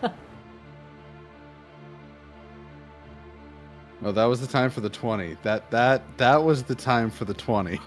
Sadly, that is a failed save. Wangdoodle, you are going to take 26 fire damage as a wall of fire erupts under your feet and starts to obscure the vision on the lower part of the bridge. Hot, hot, hot, hot, hot, hot, hot, hot. One side of the wall facing towards Sea Swab and Rain, will deal 5d8 fire damage to each creature that ends its turn within 10 feet of that side, or inside the wall. You also take that damage if you enter the wall for the first time on your turn, or end your turn there. The other side of the wall, which will be this side, you will take no damage. So just FYI, Sea Swab, you too feel the heat of the wall of fire on your face. And if you stay there, and Wangdoodle's ballista stays there, it will start melting down and taking 5d8 fire damage. The Lavamancer is done and laughs at the wall of fire. Meanwhile, this guy is not laughing. He's the one in the lava. He's going to take 20 d10 fire damage, which will be halved because he is resistant to fire. Let's see how 20 d10 rolls out. I'm clicking. Lag? Hello? Hello? Okay, well that's 112 fire damage.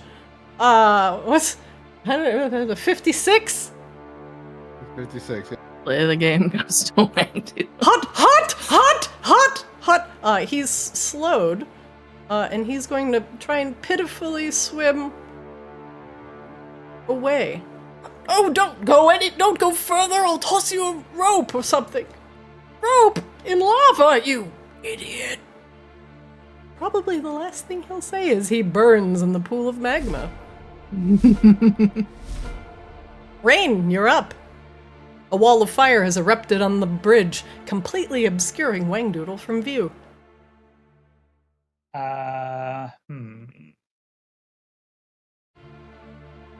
We do like Wangdoodle. The next I don't like person this also, the next person that helps a Wangdoodle will get an additional 1d4 to their roll because of chat guidance. Thanks, Twitch chat. Because of chat guidance. Yeah, it's a boon from your chat patron. Oh, okay. Well, Rain will cast Dispel Magic. Hang on, let me recast it. I meant to cast it.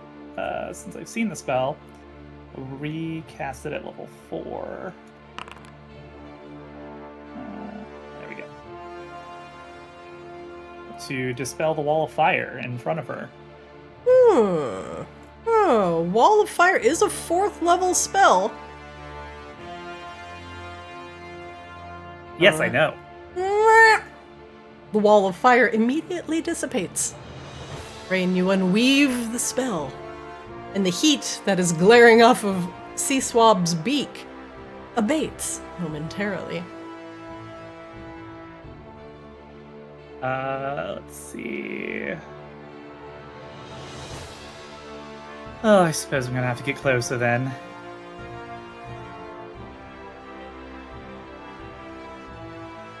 And we'll move up to here. Well, within counterspell range. And just for the shits and giggles, we will do our bonus action, Quicken Mind Sliver, on Monsieur Lavamancer. Lavamancer rolls a fat 1 on his int throw, clutches his head, already ringing with the busted eardrums of the shatter as his headache worsens. He takes 9 psychic damage. We'll insight check. No, we won't. Carry on. He looks like he's just having a bad day. Rain, does that end your round? Yep. Sea Swab, you're up. Your feathers were getting slightly singed from the wall of fire, but it looks like Rain is taking care of it. You, Queen. Yes. Yas Queen. So I'm gonna move over Oh. here. And I will cast. Kind of like these breakers trying to climb back up and stuff. Cast Tidal Wave. Oh.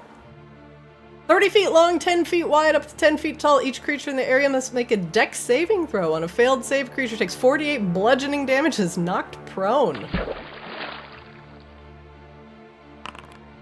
That would also technically extinguish the wall of fire.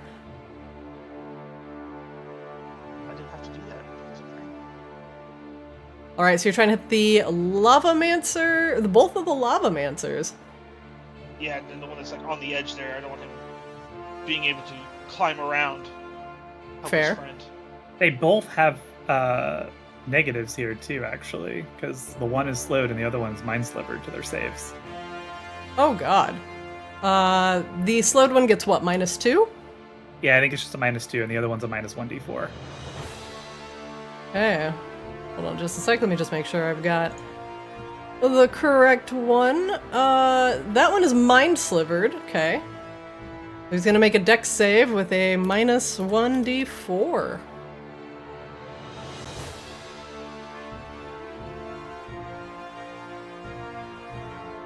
$17. Let me look at what's your DC here, Sea Swab.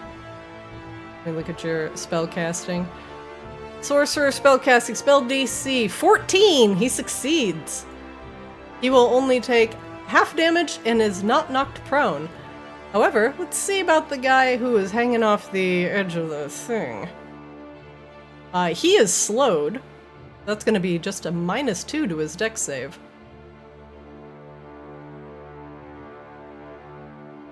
And 8's not gonna do it. He is prone. He is hanging on that edge by his fingertips. I'm gonna mark him as prone. He is just dangling. He's gonna have to try and climb back up himself, and doing that while slowed is gonna make sure he is out of the fight for a bit. He's also gonna take 17, what is that, bludgeoning damage? Got And- whacked in the face with a wall of water. And this guy, Yeah, It's he gonna will not take- be able to move, Tom. he will not be able to move, Captain. As the water rushes over them, it hits the hot flagstones of the bridge, causing it to erupt in a gout of steam. GREBELLA steam gives you a nice little facial as it hits the wall of water, hits the bridge. But the Lavamancers don't seem to like it as much. The Lavamancer right in front of you almost goes completely off the bridge and struggles to hang on as it becomes significantly more slippery. The other one, who has blood rushing out of his ears, is holding his head, just gets smacked in the face by a massive wall of water. Thank you for the free spa treatment. Anytime. Sea Swab. Anything else you're doing with your round? Would like to insight this Lavamancer here. What would you like to know? Let's do HP. I'm a beacon of knowledge. A little HP? Sorry, I couldn't hear you there. Yeah, HP. HP. There you go. And that will end my turn. Oslo, you're up. All right.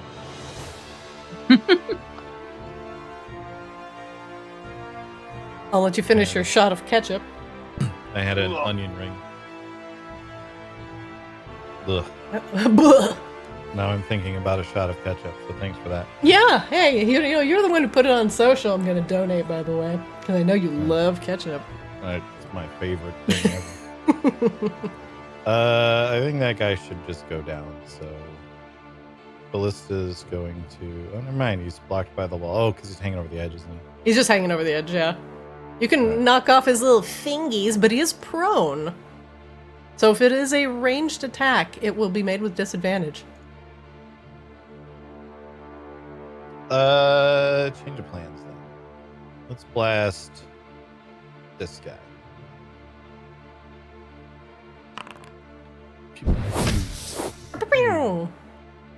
That'll hit.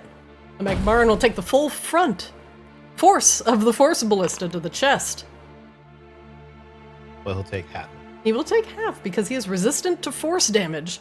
His stony skin as he looks down and kind of brushes himself off, but coughs as it definitely knocked the wind out of him. Going to have to do better than that, goblin. Is that a challenge? He makes a beckoning gesture with his hands. Bring it. Okay, I'm just saying, you asked for it. What are you and your pathetic little machines going to do against the might of the Magmarans? Did we decide earlier that we were going to try to kill the big thing in the back? The Tlexolotl thing? We need to cleanse it, so yes, I believe so. Okay. You need to send it back to the plane of fire. I will allow you to potentially reason with it, but you are all going to have to decide if you damage it, it will not be receptive to anything you have to say. We do look like we're saving it currently, so. And also, you know, Kozlo and Seaswab's patron is, you know, current reigning lord of the plane of fire. So that is the only thing that will allow you to reason with it. Also, GREBELLA. Rain will not be able to do this. Alright. Well, Kozlo has just been taunted. So I'm going to just roll a wisdom save and decide what he does based on that. Okay, so Kozlo is just gonna fucking chuck a fireball. Just classic Kozlo. Oh, here we go. Here we It's like, when I heard Kozlo's gonna make a wisdom save, I'm like, here's the worst outcome. So he actually has a +4 on wisdom saves for reasons. But I rolled a 2. So Classic. fireball it is. Up, Oh, up.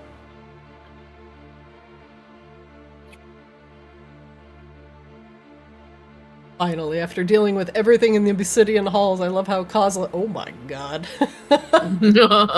It's not targeting the guy hanging off the edge, so I don't know if it actually hits him or not. It should. It It does. looks like he's in it. He is You do be- definitely in it. I the will very roll least. for him if it doesn't. If send him flying. Dealer's choice. GREBELLA's also immune to fire right now. Mhm. Yeah. Oh damn! You literally kind of. So it could have not hit the Flexolotl after all. Do You want to set redo it? Yeah, you can redo that Yeah. one. GREBELLA will just Uh, tackle for you. It's fine. I have to fully redo it, so I have to delete Yeah. the template. Yeah. I'll delete that. Yeah, template don't hit the for you. Lexolotl. Just center it on GREBELLA. Me! I can take it. Did anyone else have an inner gremlin just screaming, let it ride, let it ride? Don't change to let it ride. Let ride. Okay, I might have to give myself a spell slot back in a second. 'Cause I Yeah, don't that's know fine. if this is consuming more than it's supposed to or not. But we'll be nice to the Flexolotl. We'll be less nice to everyone else. I'm actually so tempted to make it reach the guy that's on the like in the lava too, but it's barely out of range. Do The it. guy taking 20 d10 lava damage at the start of his turn? Yeah, I would have to miss 2 of the other ones to do it. Ah, And fair. the guy that taunted me. In fact, actually, I can literally make it land right like at his feet. The last thing he sees before he dies. Oh my god. There we go.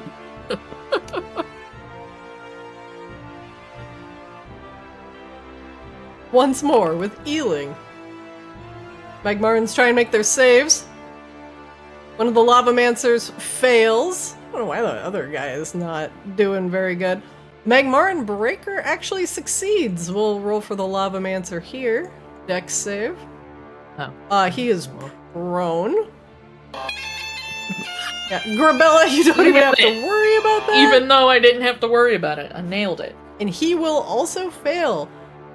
She didn't want us to worry about the fact that she didn't have to worry about it. The Yeah. Lavamancer on the bridge takes half damage, as he is resistant to fire. The breaker succeeds, also takes half damage. GREBELLA takes absolutely nothing. However, I don't care that they're resistant to fire. Oh shit, that is correct. I am going to undo that and apply the full damage. He worked so hard for that. He did. Oslo fire is just fire that doesn't realize that things might be resistant to it. It's fire, it burns things. The breaker did succeed on her dex save, so she will just take half from that. However, this guy hanging on for dear life. GREBELLA, you see the fireball arcing towards him, and when the smoke clears, there is nothing left. You hear just from the lava, no! As the slowed lavamancer is taking a nice little spa day. GREBELLA starts cackling, much like Kozla. Who said I wasn't a Nazi? Correct. The lavamancer on the bridge is still alive, but barely. Singed. No hair left. He looks at himself and looks down, like, confused, as if, like, fire bad? Fire bad? Why does it burn so? That's the one that was taunting Kozlo, right? It was, yes. Uh-huh. And what have we learned? Fire hurts? Goblin fire. Fucking goblins! Kozlo will finger guns at him, and that will be the end of my turn. Meanwhile, the Tlexolotl, who has been saved the wrath of the fireball, will continue his assault against the Magmaran breaker, who is slowed in front of him. Let's see. This whole encounter is basically us ganking someone who's trying to complete a world boss. Yeah. 100%. 100%. If you didn't want PvP, you should have played on a PvP server. You see, the Tlexolotl's wounds are slowly healing as the black blood is creeping underneath his skin and sealing up his wounds. The breaker turns as she's walloped with a fireball, but now as the Tlexolotl roars, her attention is split. This is the not WoW TM version of this, We're dedicating it. It's just a tribute. Just a tribute. This is just a tribute. And remember, the greatest fight in the world. Greatest fire in the world.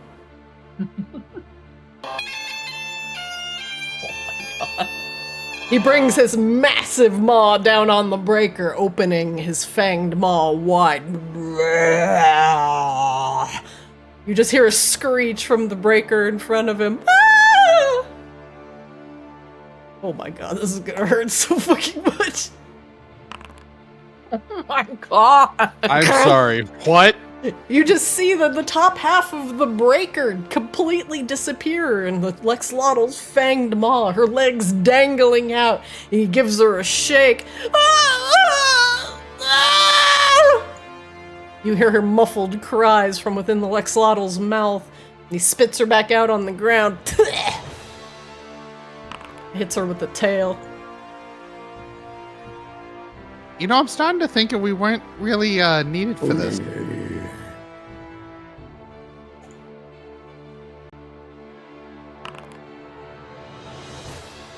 Slapping her with the tail, you hear a crunch as most of her ribs possibly break.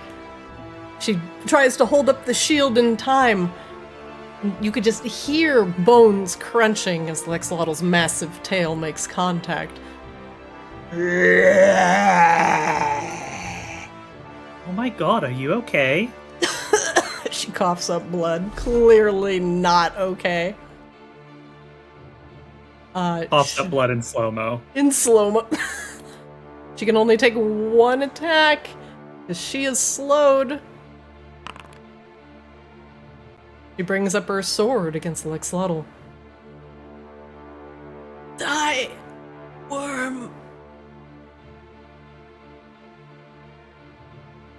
slicing into the toughened flesh of the creature. She stabs desperately, hitting a weakened spot, and blood like magma begins to ooze from the wound. But she, too, is trying to deal with probably 3 to 4 broken ribs and shattered eardrums. GREBELLA, you're up. Alright. I feel like taking Kazu's kill is just rude. I'm not gonna do it. She's gonna come up behind this lady right here. I'm gonna let the goblin finish you off. It'll be a while before my turn again, so it's very unlikely that Kozlov actually finishes him off. It's fine. Somebody will. Alright. That'll hit. You swipe the sword in a wide arc, hitting the breaker in the back.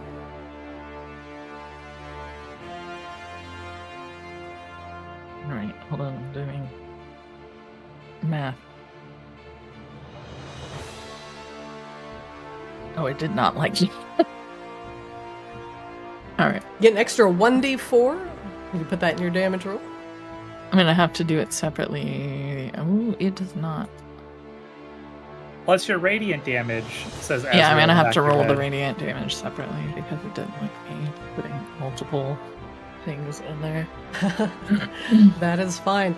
As you swing your sword in an arc, a flash of light, hotter than any flame, channels the power of Azrael, hitting her open wound. She falls to the ground, shield and sword clattering on the cobblestones below.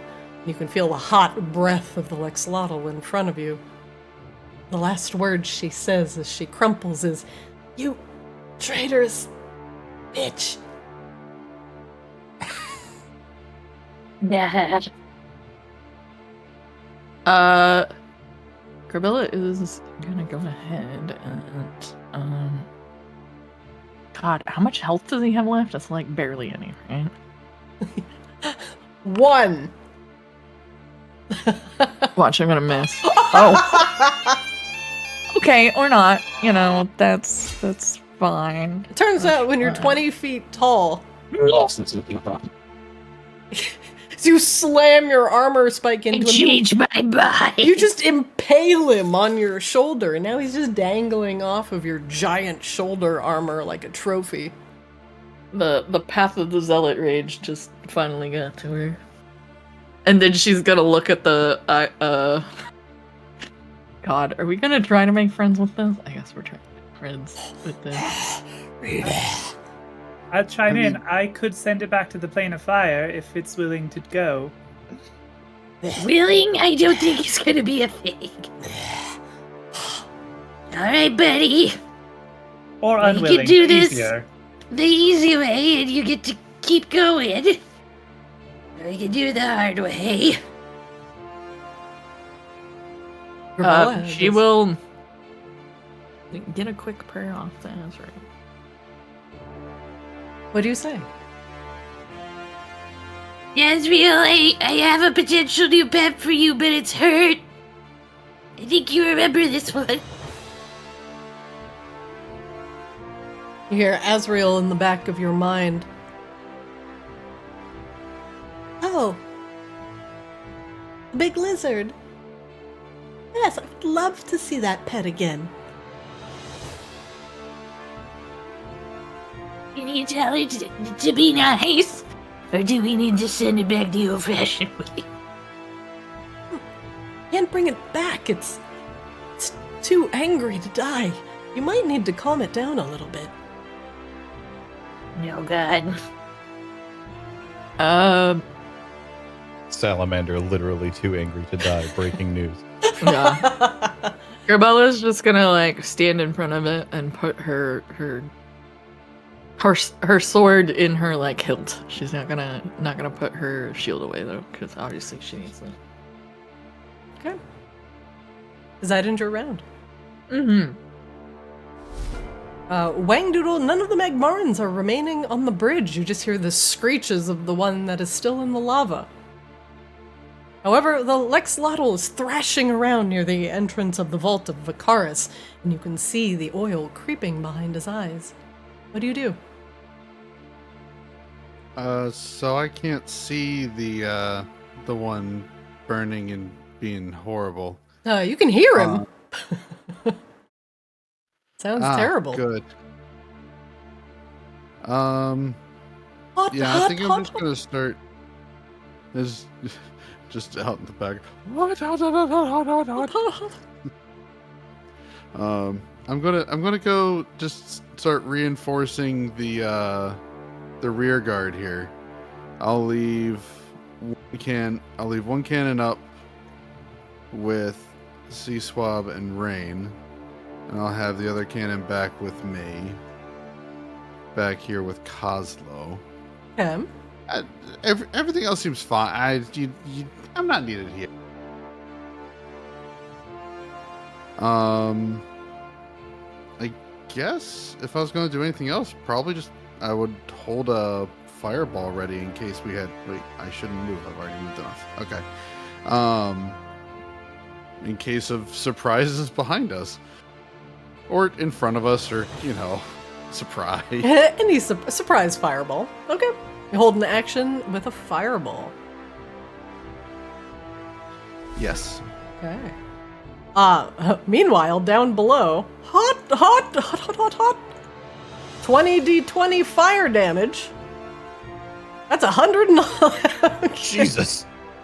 Half of that, 55? You see him sink underneath the heavy weight of the magma, and his hand can be seen above the lava, Terminator style, the T-1000, but instead of a thumbs up, just flips everybody off. Sinks into the lava. Why does anybody want to move back here? This seems like not living here is a boon. This place is awful. Rain, you're up. The Tlexolotl in the front thrashes around, looking at GREBELLA menacingly. I was Sea Swab. Kozlo, I could send it back to the plane of fire. We won't have to kill it, but you have to convince it to want to go. And I need to borrow your little stick thingy, Kozlo. One stick thingy coming right up. Rain will approach cautiously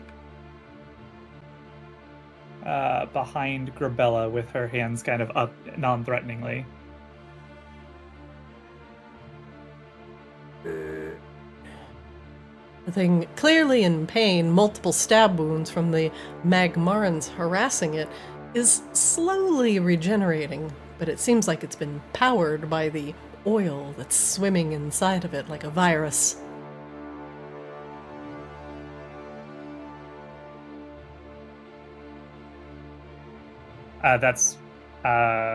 Actually, I'll do an insight check real quick. Okay. On the Tlexolotl. I will not. Carry on. Okay. Sea Swab, you're up. Sea Swab will walk up 30 feet. And to show it that I am with Azrael. Oh, I must target something. I will cast Form of Dread. Ooh. The Tlexolotl fails his wisdom save. Sea Swab, I want you to describe, what is your form of dread? So my form of dread, or Sea Swab's form of dread, is like a swarm of crows that each have like a slight aspect of one of Azrael's personalities. So like there's a little Tanner and a little fucking Steve or whoever. Tanner's the only one I remember. He's the only cool one. Little Steve. I'm gonna put this in the treasure chest notes for you guys. Yeah, You have it readily put all the accessible. souls in there. Put the names of the souls in there. So like of all of his personalities, and it's like, and then like the group of all of the crows forms like a shape of Azrael. There's like a Voltron Power Ranger thing of crows. Form of the head. Yeah, exactly. The crows form a storming and impressive display of 6 wings fluttering at your back as you stride forward.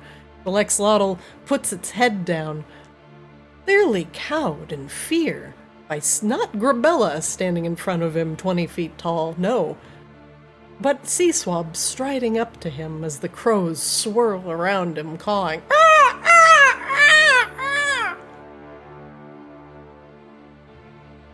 What do you do? This will definitely calm it down. Tlexolotl is clearly in pain, and the worm-like black oil sloshes around inside of it.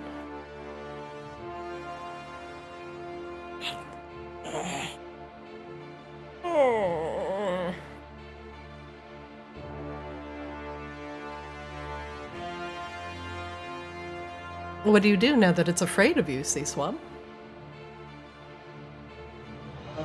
What are we trying to? We wanted to willingly go back to the realm of fire, or we're just trying to convince it to let us send it back. If we can convince it to let us send it back, Rain can send it back. Rain can plane shift it. Seaswab is going to try to communicate with it to let us send it back to the realm of fire, and Azrael will take care of it. Okay. Do you want to convince it, or would you prefer to roll? Roll. Yeah, make me a persuasion check with advantage.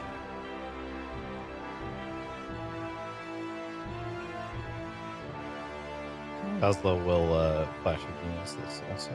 Ooh. 20.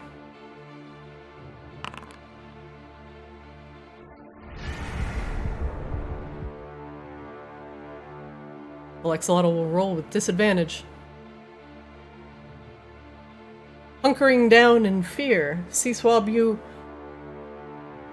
whisper sweet promises of Azrael, of a Fire Lord down below that can not hurt, but heal and potentially take away the pain of the black oil swirling around inside the Tlexolotl.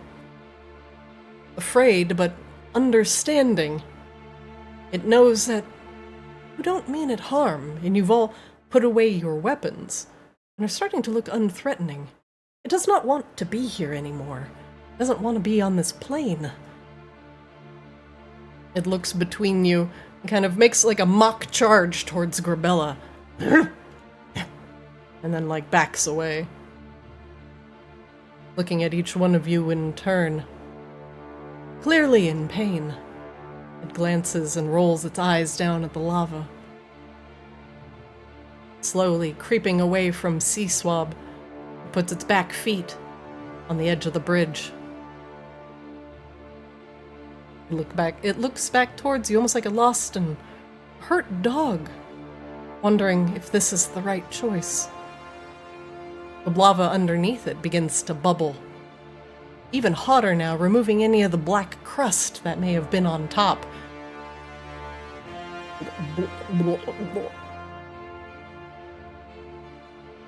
It almost looks like it's asking you for permission. Seaswab in Azrael form will give it a thumbs up. Crawling over the edge, it looks back at you all one last time. And you see the blood pooling behind its eyes. It does not wish to be in pain anymore. It hears the call of a new Fire Lord. It dives into the magma, thrashing its tail. It disappears.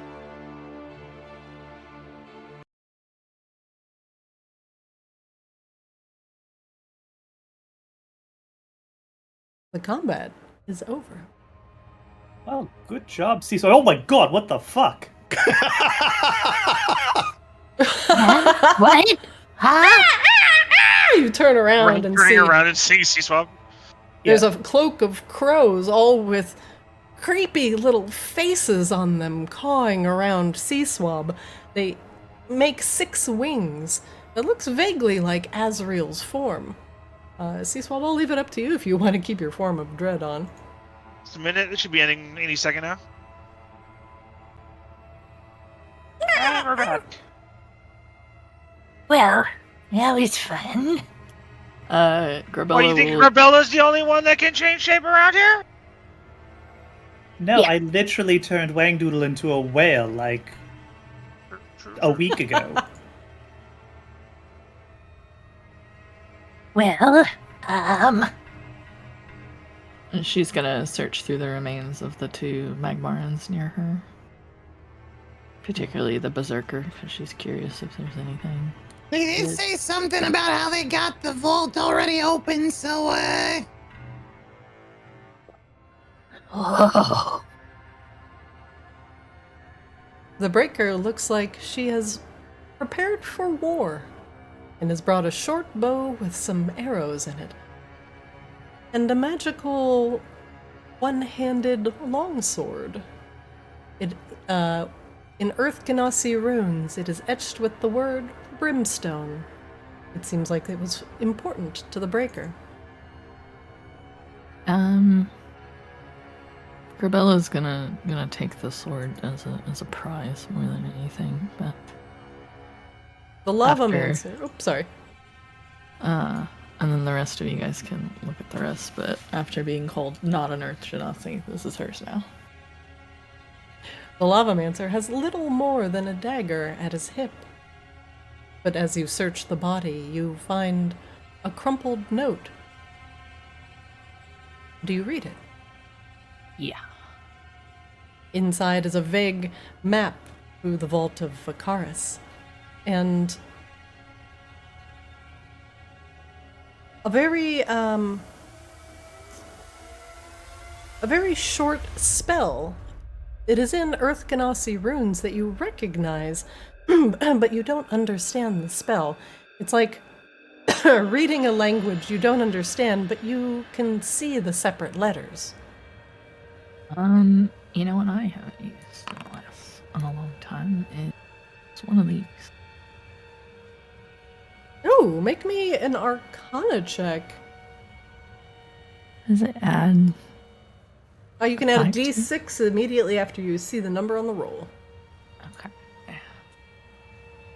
Arcana, you said? Mm-hmm. You add a D6. It's halfway decent. These Earth Ganassi runes remind you of the spell that the general was trying to use on Charlindra, a spell of unraveling, something that was meant to be used on the doors. But they didn't have to use it, as the spell surrounding the doors was already weakened. She's gonna tuck that in her pocket after having seen that done to Charlindra. She doesn't want that out there. She trusts Rain a lot, but that's still like a personal thing to her. And now you are fully aware that a lot of Earth Ganassi do inscribe their runes on their very bones themselves in order to keep them secret and safe. this would have been used for the door, but we don't need it. Anybody with this dagger or bow? GREBELLA kind of stops around still large. Boom, boom, boom. No, not especially. Although I don't know, maybe somebody needs to refill their bags with trash. next time we pick somebody up to add to our little crew, let's make sure they use bows or something. Oh, Rain has a sad thought. Aww. Aww. If only Flicks were Grebella's- still alive. So many bows. You gotta open the door? The door is not already open. The 2 doors are slightly ajar, enough to fit a normal-sized person in, but you can open them up and a narrow staircase leads down. GREBELLA, you may have to unbiggen in order to. How do I become less mommy? Wangdoodle has unfortunately had to go to bed. He let me know he had to take off a little early today, but he unbiggins you. Thank you.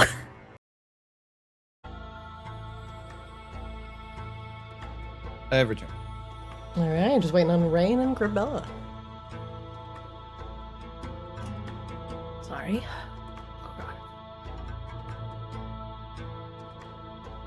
My earbuds are being funky. Okay, I'm back. Oh, good. I was washing my face, and then Starbuck was showing me how long he was. Which is Meow. very long.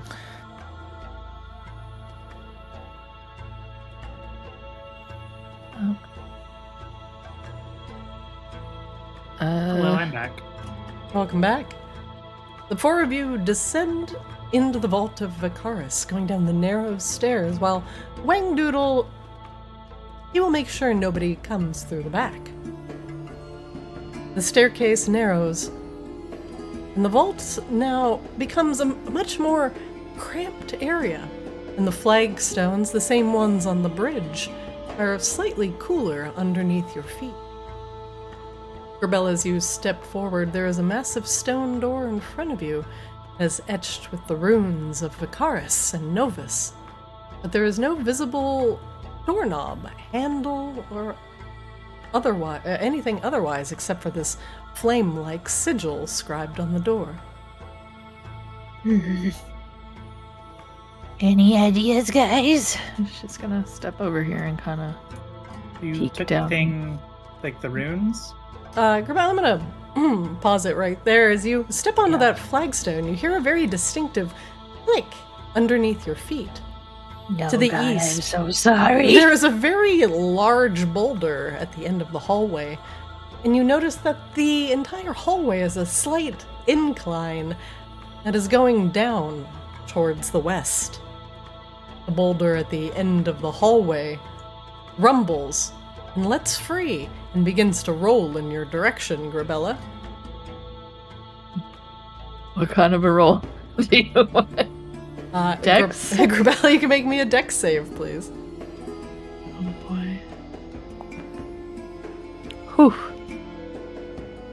GREBELLA, very quickly you leap backwards out of the Oh, way God. as the boulder at the end of the hallway quickly rolls past. Vroom, vroom, vroom, vroom, vroom, vroom.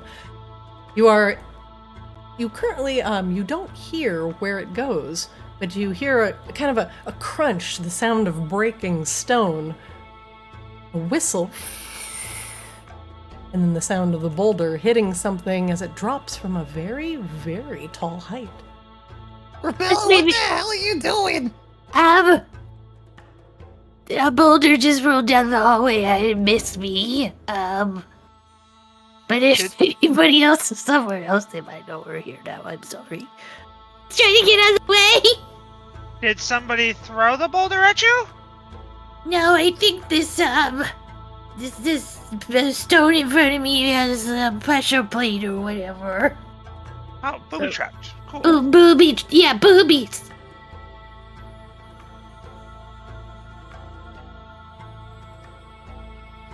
Oh. Is it disarmed now? Rain yells from the back. I'm sorry, I can't see anything. I would imagine that was the only rock. She will stick her head around the corner this time.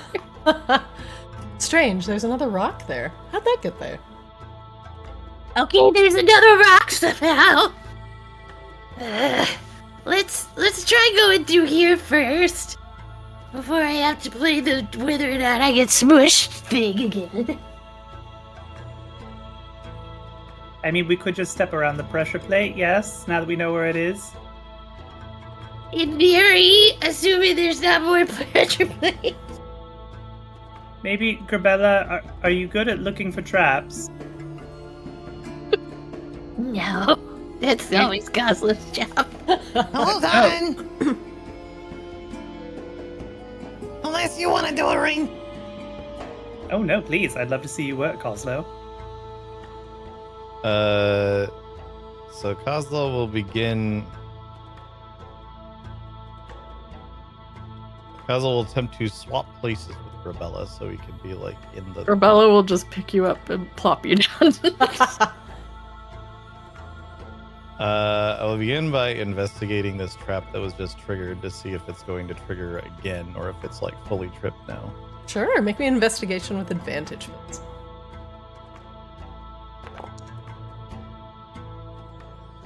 The trap, as you look kind of underneath it, judging by the gaps and the slight clicking sound that you hear from underneath it, it has rearmed itself and is currently active. I will attempt to disarm it somehow. Alright. Make me a sleight of hand check. Oh, yeah. Easy enough. Tiny goblin fingers reach under the cracks in the cobblestone, and you feel thin wires attached to another latching mechanism at the end of the hall. You manage to keep them stable enough in order to deactivate the pressure plate. You just gotta pull on the stringy bits until the clicky bits stop clicking. Yeah, I don't know how to do that, and I have big fingies. You see, now that you're very close to the cobblestone, in the floor, there's a very distinct line that runs the length of the hallway. This trap has been set off before, and some unfortunate bastard has been run over by it. Kozlo will step out onto the disarmed trap. You see the length of the hallway, bits of rubble from the discarded stone. At the end of the hallway, there is a latch or a lever. It's a small walkway. Presumably that is where the stone will end its journey and then reappear at the end of the hallway. It probably folds down or something and allows the stone to pass through the bottom part of the floor. Otherwise, it's just a narrow walkway.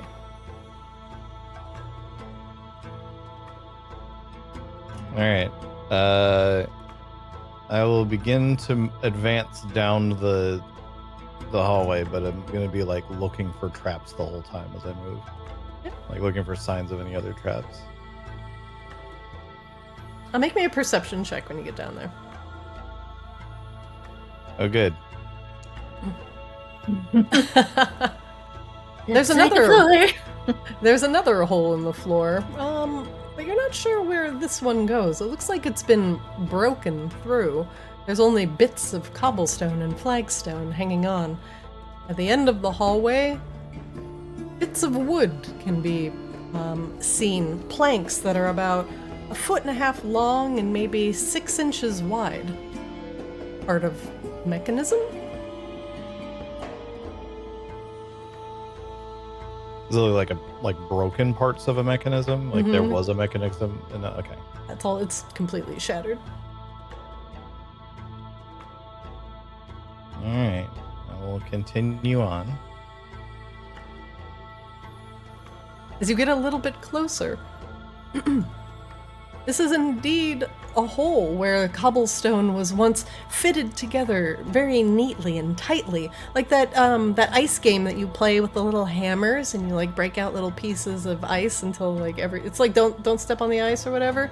Anyway, there's only a few pieces of cobblestone left, and most assuredly if you stepped onto that you would fall into whatever's at the bottom of this deep pit. And it seems like the planks were probably holding the cobblestone up at one point, but this trap has already been triggered. There's just a big hole now.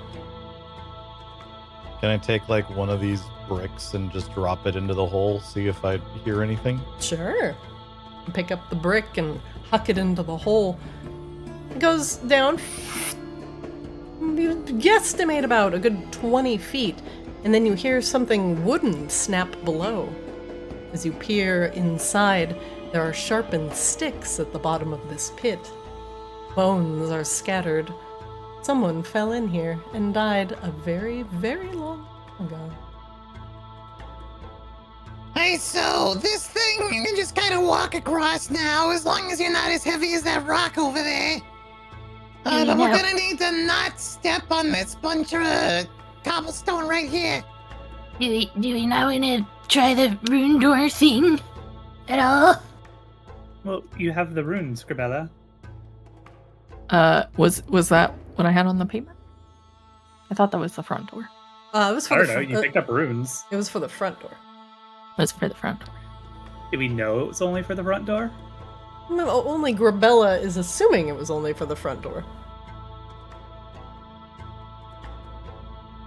Alright. GREBELLA has a thought, and then she hands Rain the piece of paper.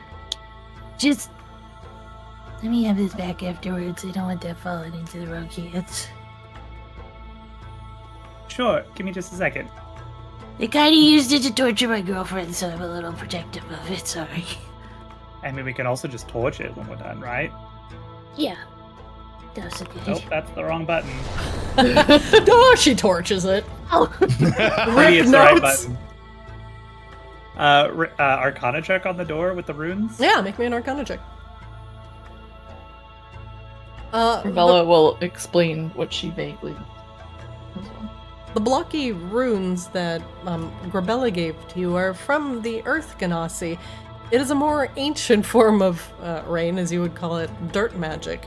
But the flowing script on the rock magic. rock magic.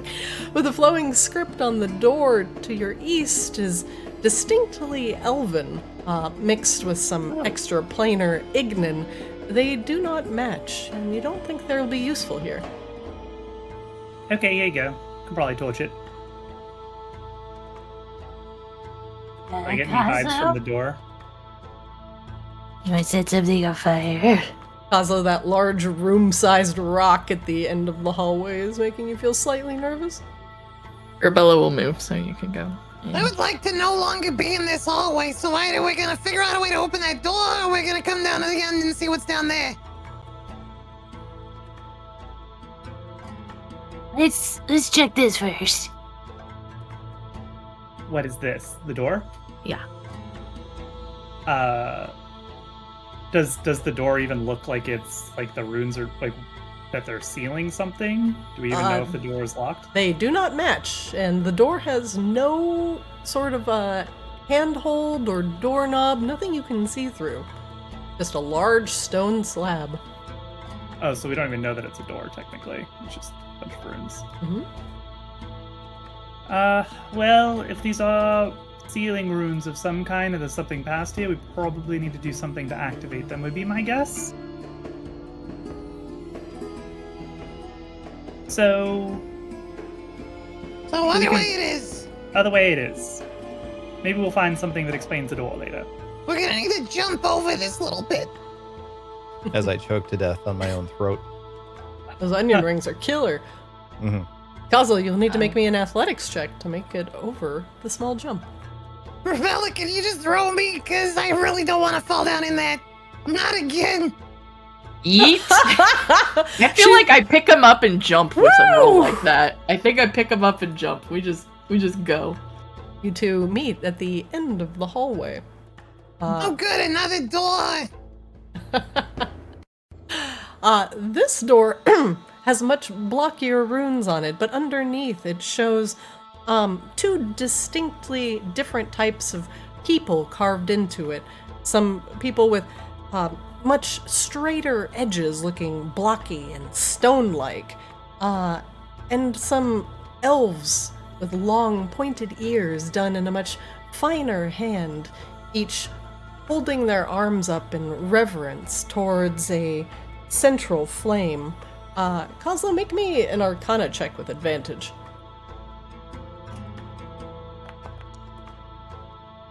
This clearly depicts both Magmarin and Vaki working together under either worship or appreciation of Novus, the carved personification of Novus that is in the door has a slight indentation on it, and you can see that there is black soot smeared where the Novus carving is on the door. Kozlo will say a little goblinish prayer to Azrael, seeing if Azrael can do anything with this door now that Azrael has usurped Novus. You hear Azrael in the back of your head. Oh, looks like they're all worshipping Novus. Novus is a fire lord. You ride fire? This might be the first time anyone's ever suggested I just burn something to solve my problems. I'm just moving myself because I see two of myself there. I know for a fact it is not the first time Azrael has suggested you burn something to solve your problem. Yeah, that is fucking True. Okay, Kozlo will chuck a firebolt an inch in front of his face. Vroom! Just the fire flares up against the door, but you feel no heat. It is absorbed by the sigil of Novus inside. The fire swirls around the stone, and then it infuses both the stony figures to the bottom left and the elven figures to the bottom right. You hear a snap.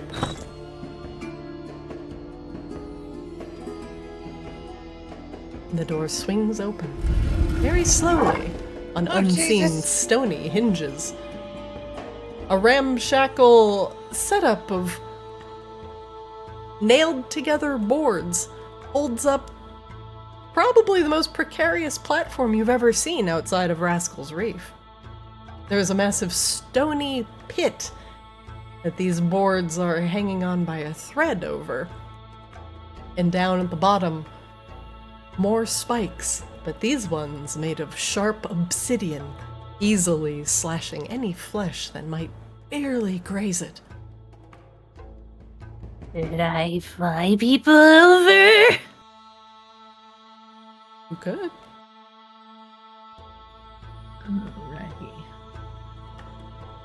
Alrighty.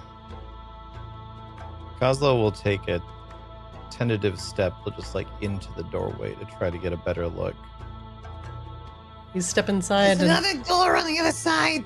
this is the worst craftsmanship you've possibly ever seen.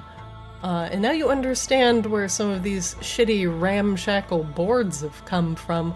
They're all nailed together so randomly you think this is either of goblin or kobold make. They're supported a little bit by the walls, but anything that's too heavy, especially on some of these smaller parts, will go crashing right through.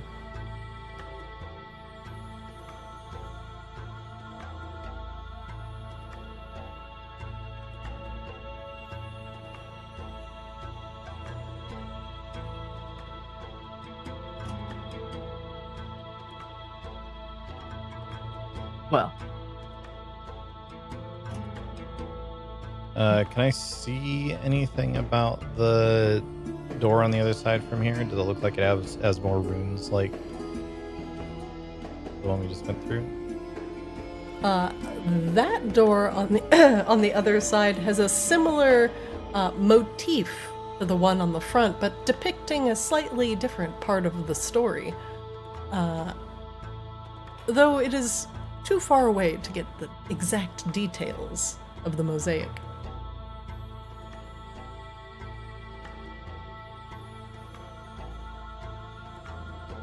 Okay.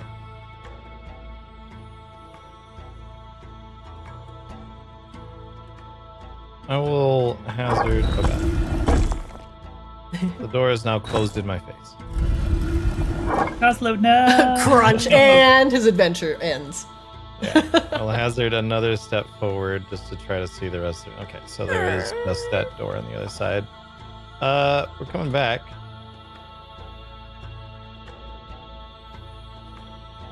There's a door on the other side, but it looks like it's a little different for this one. Also, I really don't think anyone... We're not gonna want to stand on any of this. Okay. she will pick Kozlo up, uppy style. Puppies! You're Face now forward. grappled, unless you wish to not be grappled. Yeah, I'm gonna go hold you in front of the door.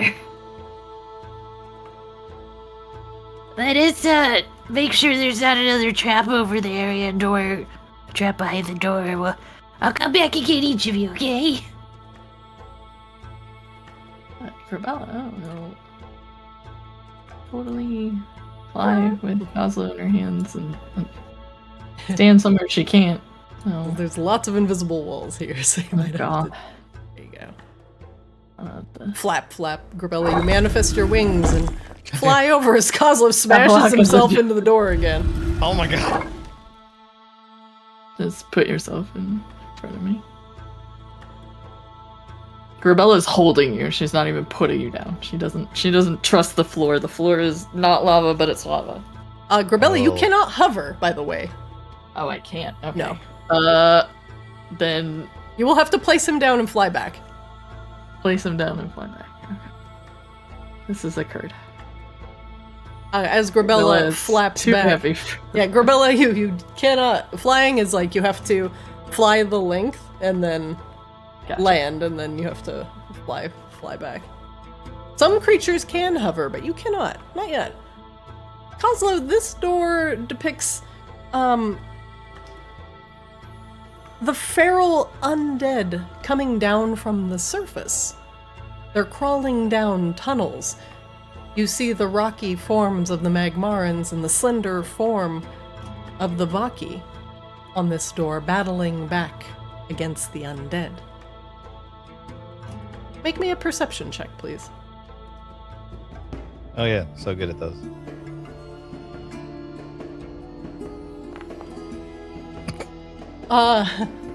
What a nice picture. That's a great picture.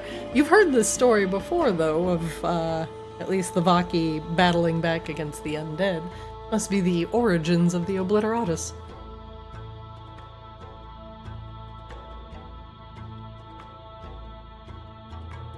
Well, it was fire to open the last door.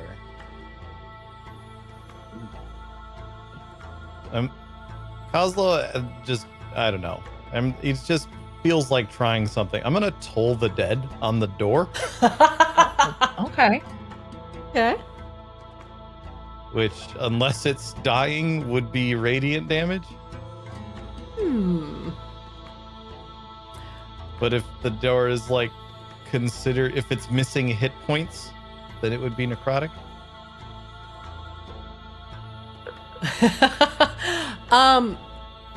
You toll the dead, and a bell-like chime echoes throughout the room. I saw Azrael do this once. Actually, a lot. Azrael Oh, did this God. a lot. So much. I miss that noise. The door does not budge. All right, I'm out of ideas. It looks like fighting off the undead or something.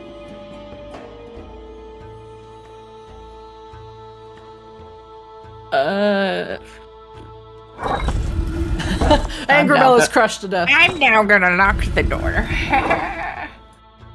GREBELLA is gonna fly back and try one thing before taking rain.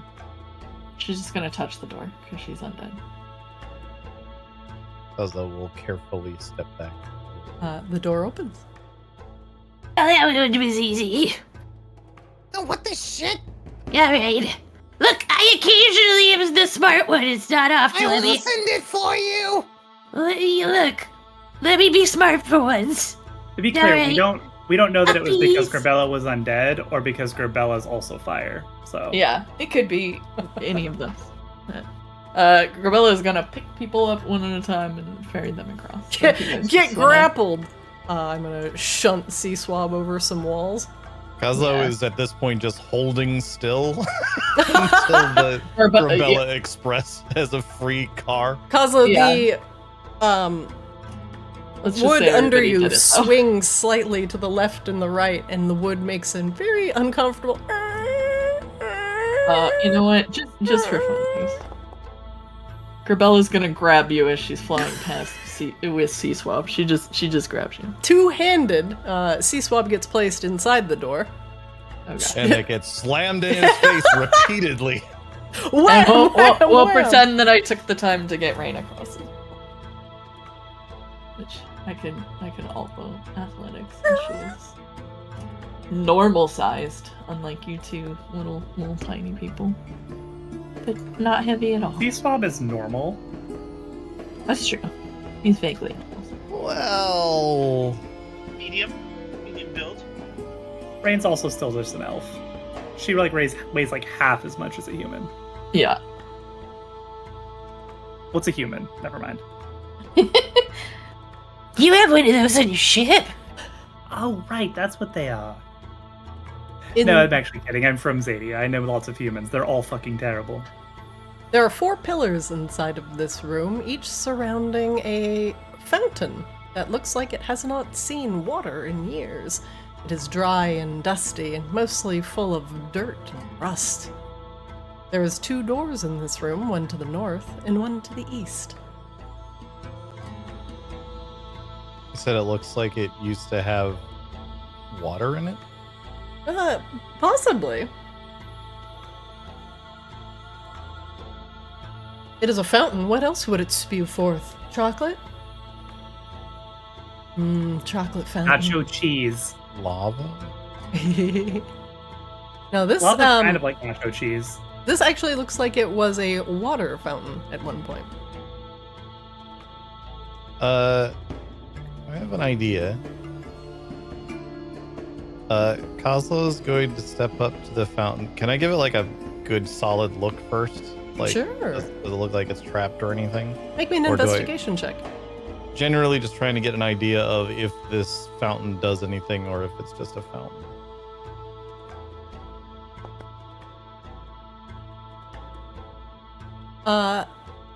This was once a water fountain.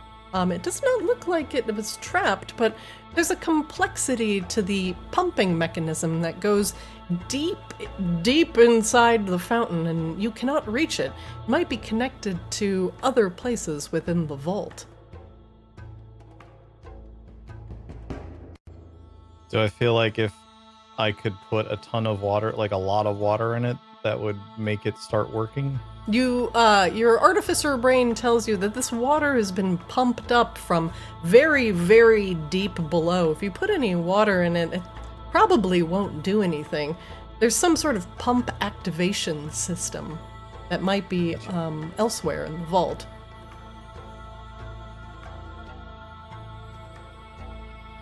Alright, I don't think we can do much with this yet. But we might be able to find some way to tighten it on. What does the next door say? There's 2 of them. Oh, well, let's look at both of them, I guess. I'll investigate this door. Okay, make me an investigation check, please.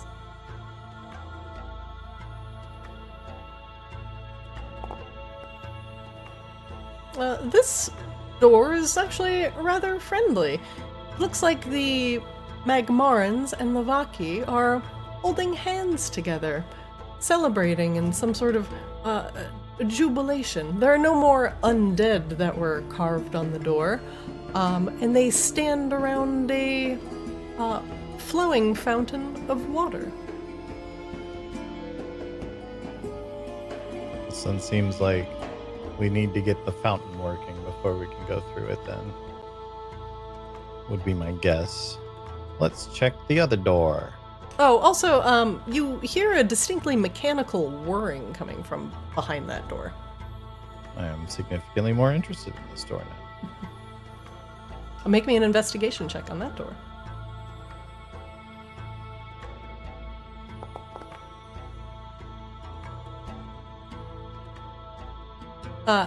This door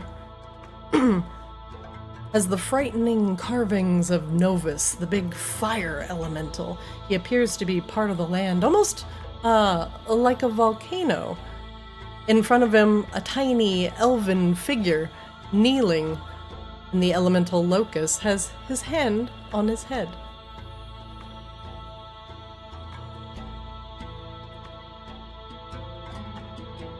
excuse me if that was not clear. The depiction of Novus has Novus's hand on Vacaris's head, not his own head.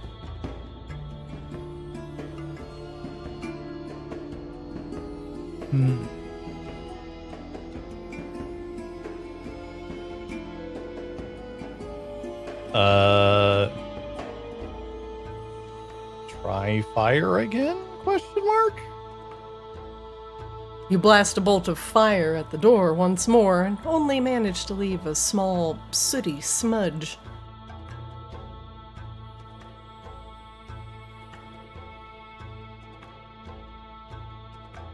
GREBELLA will reach over him and touch it just to see.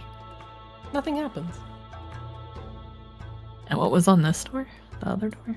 That was a bunch of people celebrating around the fountain. That is correct. Magmarans and Vaki united together around a gloriously pumping fountain.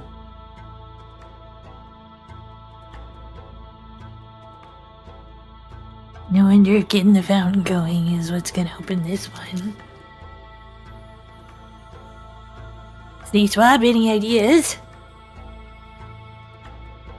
I just kind of control water. I don't really know how it works. Yeah, but maybe put a bunch in. Or put some on the door. I don't know.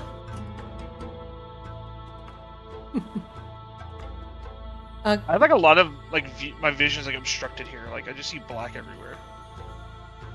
It's because you don't have dark vision, so you can only see where the light is. And the lights are very small, so you probably cannot see anywhere outside of where the light is actually lit. Yep, so everything will be pitch black otherwise. I believe I have a gift.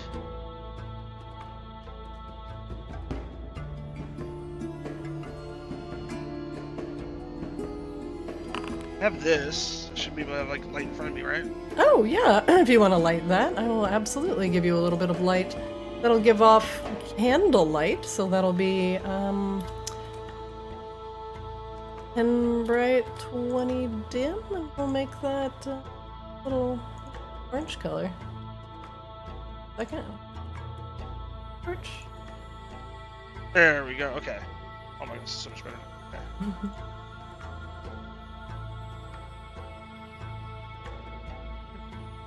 Oh, why is it negative light? Here, hold on. Luminosity. I can see now. There we go. Oh, that's way. Oh my god, that's so bright. Looks like a freaking goose now. For anyone looking at the door, you have a few options. You can make an investigation check, an arcana check, or a religion check. Arcana. Oh my god.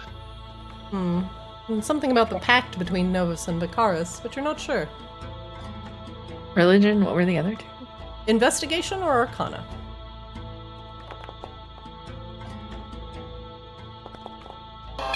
Oh. I like fountains.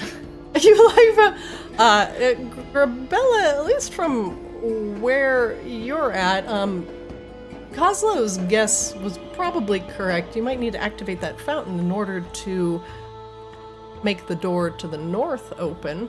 But the door that they're currently looking at to the east is something that you are a little bit more familiar with as an Earth Ganassi. The Ganassi usually have very close ties to whatever their elemental patrons are, and are beseeching them for power. The Ganassi in the past, have had children with elementals and have created part elemental and part mortal children. In this way, this is a pact between Vacaris and Novus. And at least your Path of the Zealot is saying that you might have to treat this door with similar, appropriate respects. GREBELLA is gonna take a knee.